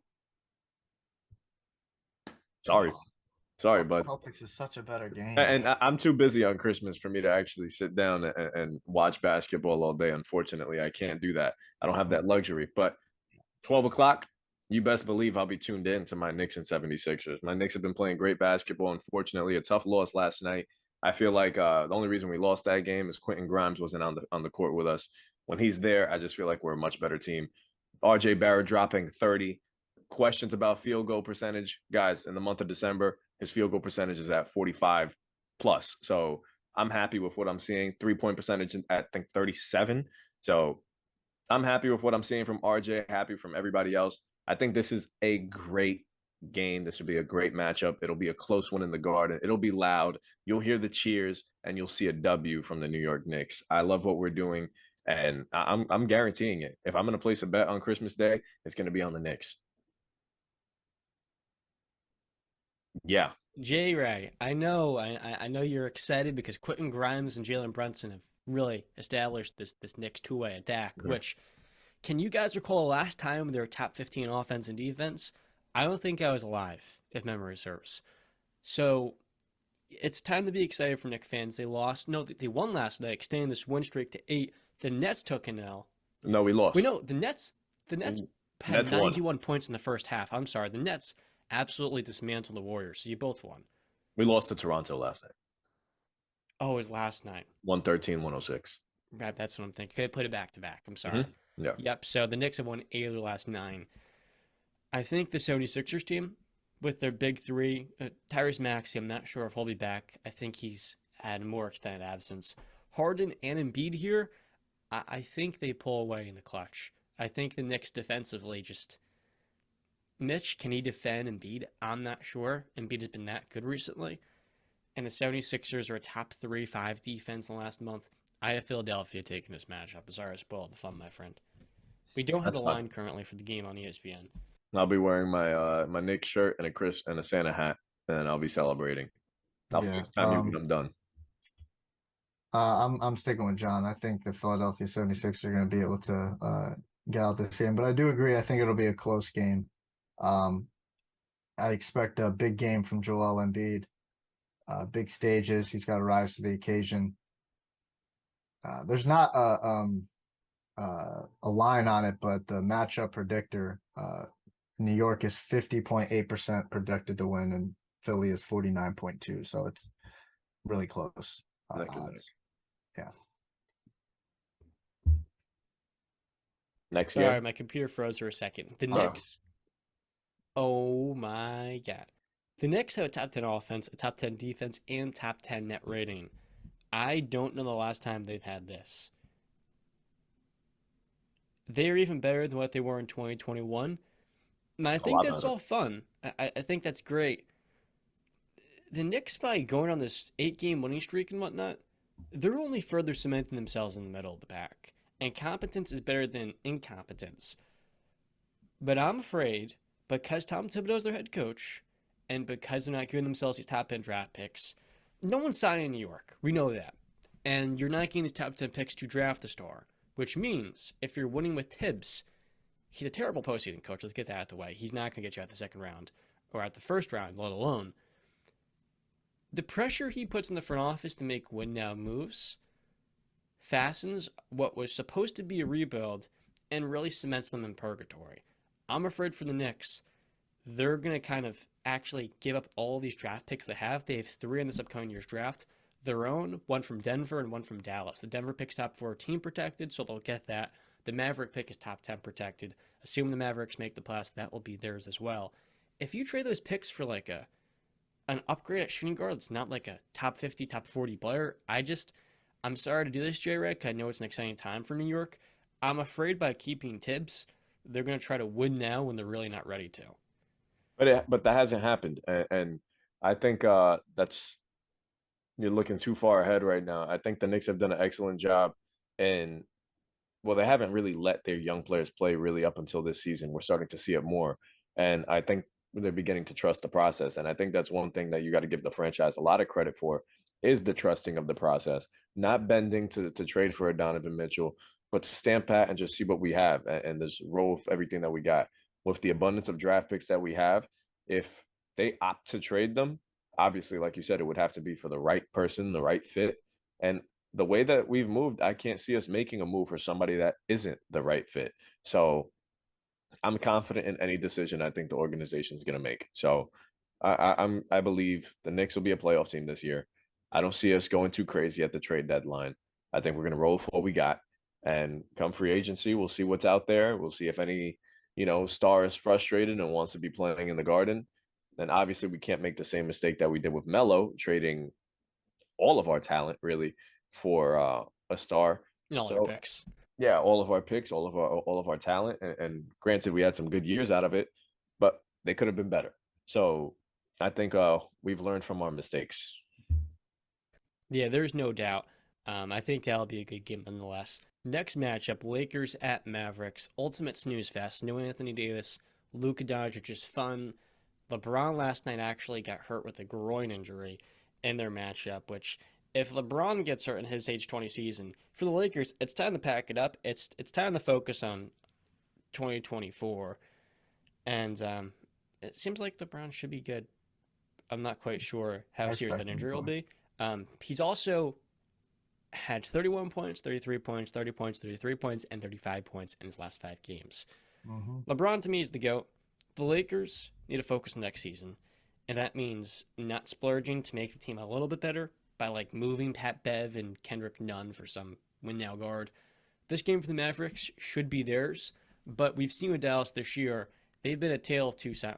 What's the saying, Justin? A tale of two sides? Tale of two tapes. They're a tale of two halves. When the Mavericks are shooting the 3 ball well, they're basically impossible to beat because Luka draws so much help. If his teammates are making shots, you really can't stop their offense. Mm-hmm. That's how great a player he is. But when they're missing shots, you can sink in with Luka, and their role players are not in rhythm. So late in games, there's too much pressure on his shoulders, and no player can win 1-on-5. The key thing with Dallas is this year they have not been able to win without their switchable Swiss Army knife and Maxi Kleber.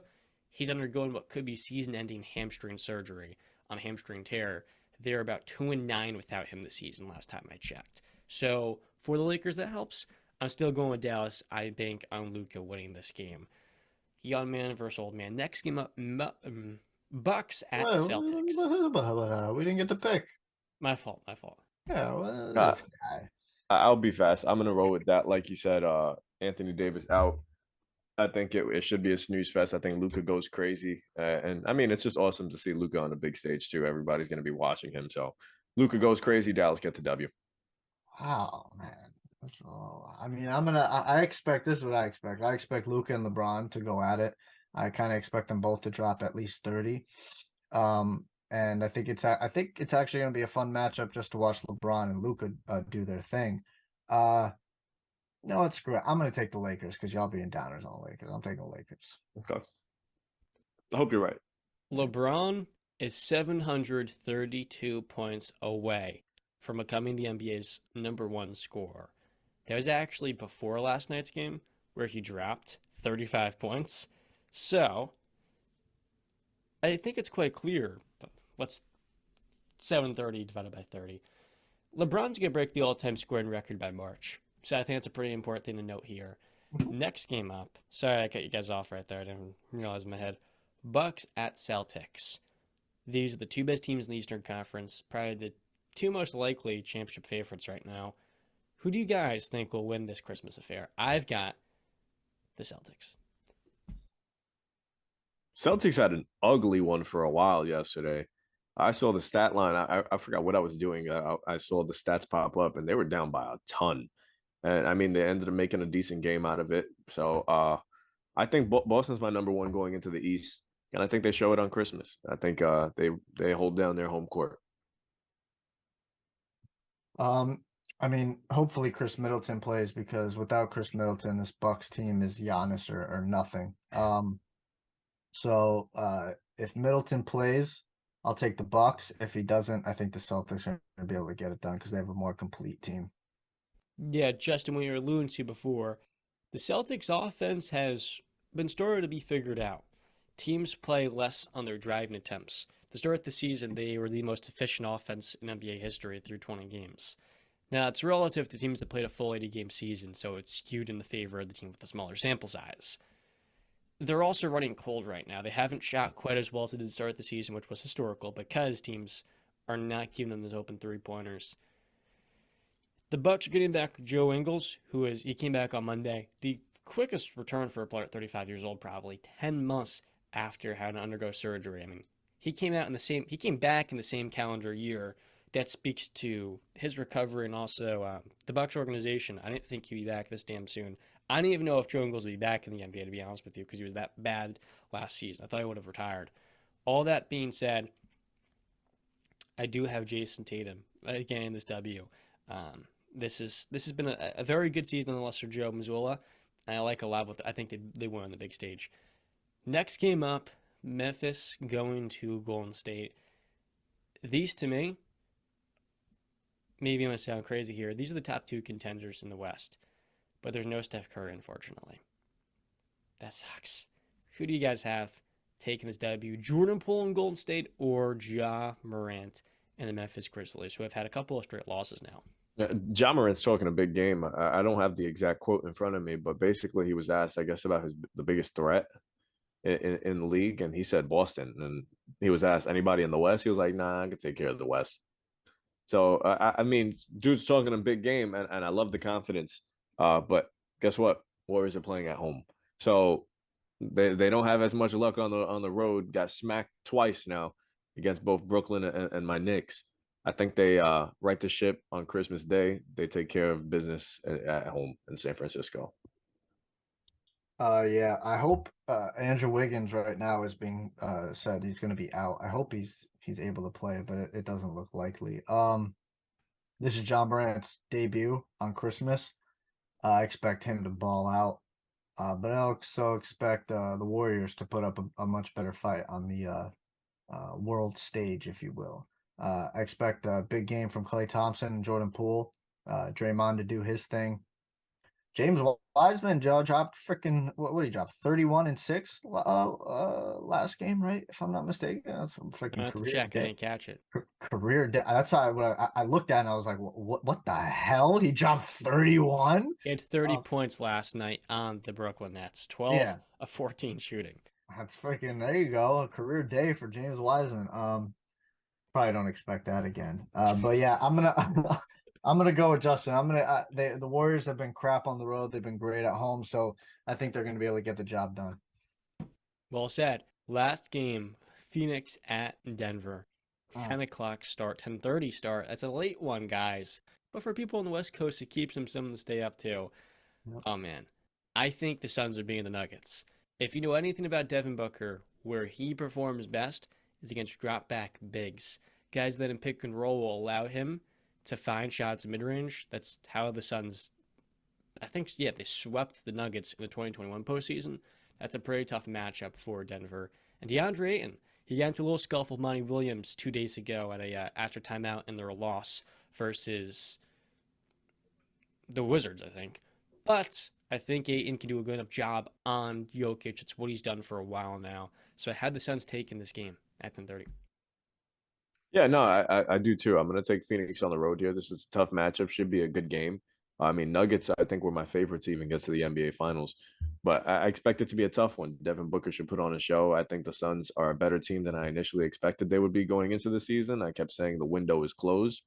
But no, they're better than I expected. I think the Suns pull this one out. And I think Devin Booker broke his Kardashian curse. So maybe he's in a good spot. He's Good been man, dealing with some good man. injuries, hamstring and groin this year, but he leads the league in 40-plus point games.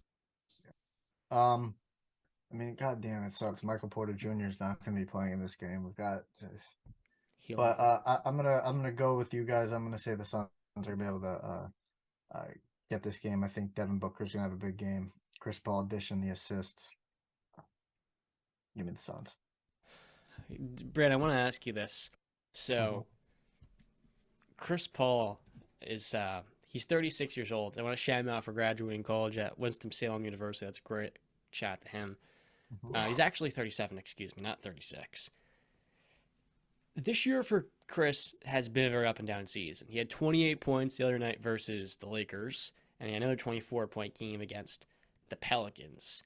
But it's largely been up and down. He's shooting 39% from the field, averaging a career low 12 points per game. Where do you stand on CP? Do you think the Suns can make a playoff run with the level he's been playing at? Playoff run. I think that depending on the matchup in the first round, I think they can win a first round matchup. After that, though, it's going to get a little rough. Although the West has not been what I think we all expected it to be this year either. Obviously, the Clippers are still trying to get healthy. The Lakers are the Lakers. The Warriors have been bad on the road and injuries. So yeah, I think that they can get past a first round opponent, but depending on who they get in the second round, it's going to be a tough matchup. As for Chris Paul, he's obviously taken a step back. Father Time is undefeated except for the one that, in I don't know, what do you want to call it? A billion versus one. Tom Brady's the one. But Chris Paul, yeah, he's starting to get feel those effects. He can still give you some of those games, like you said, the 24, the 28. He can give you those, but they're just not going to be at the regular pace we're accustomed to. So, yeah, it's tough that the Phoenix are going to have to start making arrangements for Chris Paul not really being there past this season. Yeah, I would agree with you. An arrangement could have been drafting Tyrese Halliburton in 2020. They didn't, and that happens. They took Jalen Smith, who was traded for Torrey Craig. The Suns have two wings in Cam Johnson, who tore his meniscus, and Jay Crowder, who's basically kind of demanded a trade because he wants to get paid and they didn't want to start him. If they move Jay Crowder for some wing player that's going to give him some minutes, and Cam Johnson comes back off his torn meniscus, already top 3 in net rating this season, I do think they can make it back to the conference finals. But, like you said, it's going to rely heavily on matchups. That's going to wrap up NBA Christmas. I've got the 76ers being the Knicks, the Mavericks being the Lakers, the Celtics being the Bucks, the Warriors losing to the Grizzlies, and the Suns beating the Nuggets. I've got Knicks, Mavs, Celtics, Suns, and I'm missing one. Warriors. And the Warriors over the Grizzlies. You have 4 of the 5 home teams getting the W. Yeah, Brandon's got the Sixers over the Knicks, Lakers over Mavericks, Celtics over Bucks. If Chris Middleton doesn't play, if he plays, I'll take the Bucks. I got Warriors over Grizzlies, and then the Suns over the Nuggets. But I have one question for both of you guys. I sent it in the chat, I believe.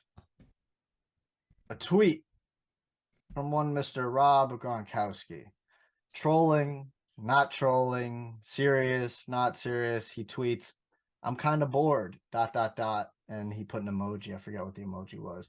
Now, I did point out that his bio said Tampa Bay Buccaneers tight end. Now, Justin said he thinks that was his bio the entire time. I don't know. What say you guys? Is it trolling? Is he being serious? I'm gonna be honest. I could see both, a little bit of both, because in all honesty, I don't think he wants to play football for an entire season. I think he just wants to play for moments like this. And yeah, so I think Rob he's probably in game shape. I don't think any of us would be surprised if he is taking care of his body. I would not be surprised in the slightest if number 87 is coming out of retirement come week 17 and getting ready for a playoff run with Tom Brady. I think they could use a jolt on offense. John, trolling? Not trolling? He's on Kay Adams' show right now. It's a great question. I feel like he's gonna I feel like he's gonna always consider coming back to football because this is one of the greatest tight ends of all time that is seeing Tom Brady. He's had some, connections this year with I forget the tight end in Tampa Bay, the backup. It's very clear to me the Buccaneers can use Gronk. Is he trolling? I don't think so. I think he is for real. Will he decide to come back? Will, I guess now no longer Bruce Arians, will Todd Bowles be open to the idea? I'm sure he would. Yeah. And yeah, the Buccaneers could use his skill set at only So- 32 years old, 33 years old. So yeah, Second, yeah, but he 33, but I think in football years he's like 45 years old. Yeah. But now here's the second part of the question. I think you guys both alluded to it. Does he provide anything? Do you think he can provide you something? Does it make you a little bit more confident in the Bucks? Does it change anything for you guys if he does come? he was great last year. 800 Absolutely. yards, 15 reception. I think he could provide a pretty big boost to be an upgrade or the current starting tight end. Yeah, for sure. Yeah. And granted, they have a tight end, young guy named Cade Otton, who hasn't been terrible, but Shannon obviously, Shannon Sharp's a big fan of Cade Otton. yeah. So I That's got to a be reason. honest. Obviously, the kid's playing nice, but if you can throw Rob Gronkowski in there, it doesn't hurt to have two very good tight ends there. So I think that'll be a very welcoming sight for Tom Brady if he sees big 6'7" Rob Gronkowski walk into the locker room. Mm-hmm. I want to see it. I love Gronk. I think Mr. we all do Spike. except me because I had to deal with that year in the postseason. I have two Patriots jerseys. Both of them are Rob Gronkowski. It's pretty funny. With all of that being said, is there anything else you guys like to cover? Oh, good, man. Yankees just signed Carlos Rodon. Aaron Judge named captain of the New York Yankees. That's a good time to be a New York sports fan. The Mets made a couple additions. They got a Puerto Rican left side of the infield. The Boricua in me is feeling good. So, yeah, baseball is exciting. Can't wait till April. I gotta ask you, Justin. So you had a take on Hal Sternberger that you thought Hal Steinberger. You had a take on Hal I'm Steinberger. Brenner. Okay, John. You had a take on Hal Steinbrenner that he was going to shed all this cash and you're stepping up to the plate. You still feel that way after this newest Carlos Rendon sign? He even ended, I think, yesterday's press conference with Aaron Judge's, being captain. He said, "We're not done." So he already big move, brought in a perfect number 2 to slot right behind Garrett Cole. And I don't know what other moves they have planned because the free agent market is looking a little bit more sapped, but I trust Brian Cashman, our general manager, to find a couple of diamonds in the rough that are going to help lead us to number 28. So what did we all agree on our locks of the week? Did we get that officially out there? Yeah. Cincy -3, Detroit -2.5. John's was what? I had multiple. So for the NFL, which one was it exactly? Oh, it was Jaguars Jets tonight. Okay, yeah. For Jacksonville. Jaguars -2.5. Terrible And lock then of the week. We're doing this again, it's guys. not that bad. I don't think. Why it's can't you just pick the 49ers over the Commanders, man? That's true. I don't know why Taylor Heineke is still starting. He should not be. What? Taylor Heineke is going to Carson lose Wentz him. back? He's already. I think if Carson Wentz played last week or the Giants, they won. I think if the you can't referees trust call the Heineke. I think if the referees throw the flag that they should have. Yeah, but Heineke, I'm sorry, the Commanders I win. can't do it with Heineke anymore. His pocket feel is bad. The decision making is gonna be erratic and inconsistent.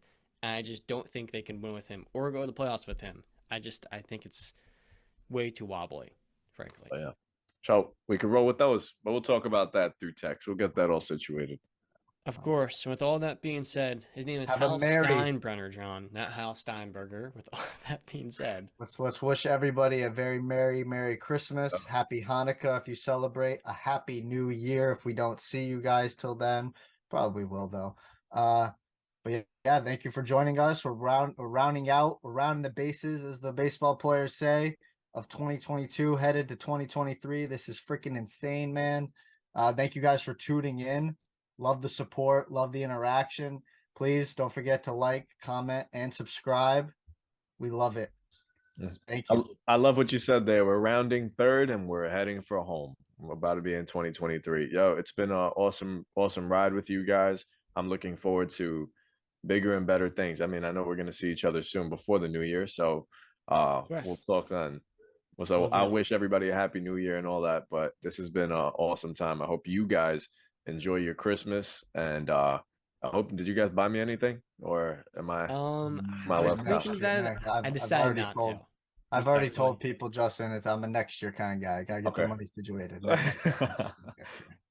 No, All fine. good, all I'll good. get you some, Justin. I'll get you some real New Jersey pizza. How about that? Oh, Best in the Shots tri-state fired. area. Shots fired. All right, fellas. With all that being said, thank you for watching. As always, we'll see you next time. Stay classy.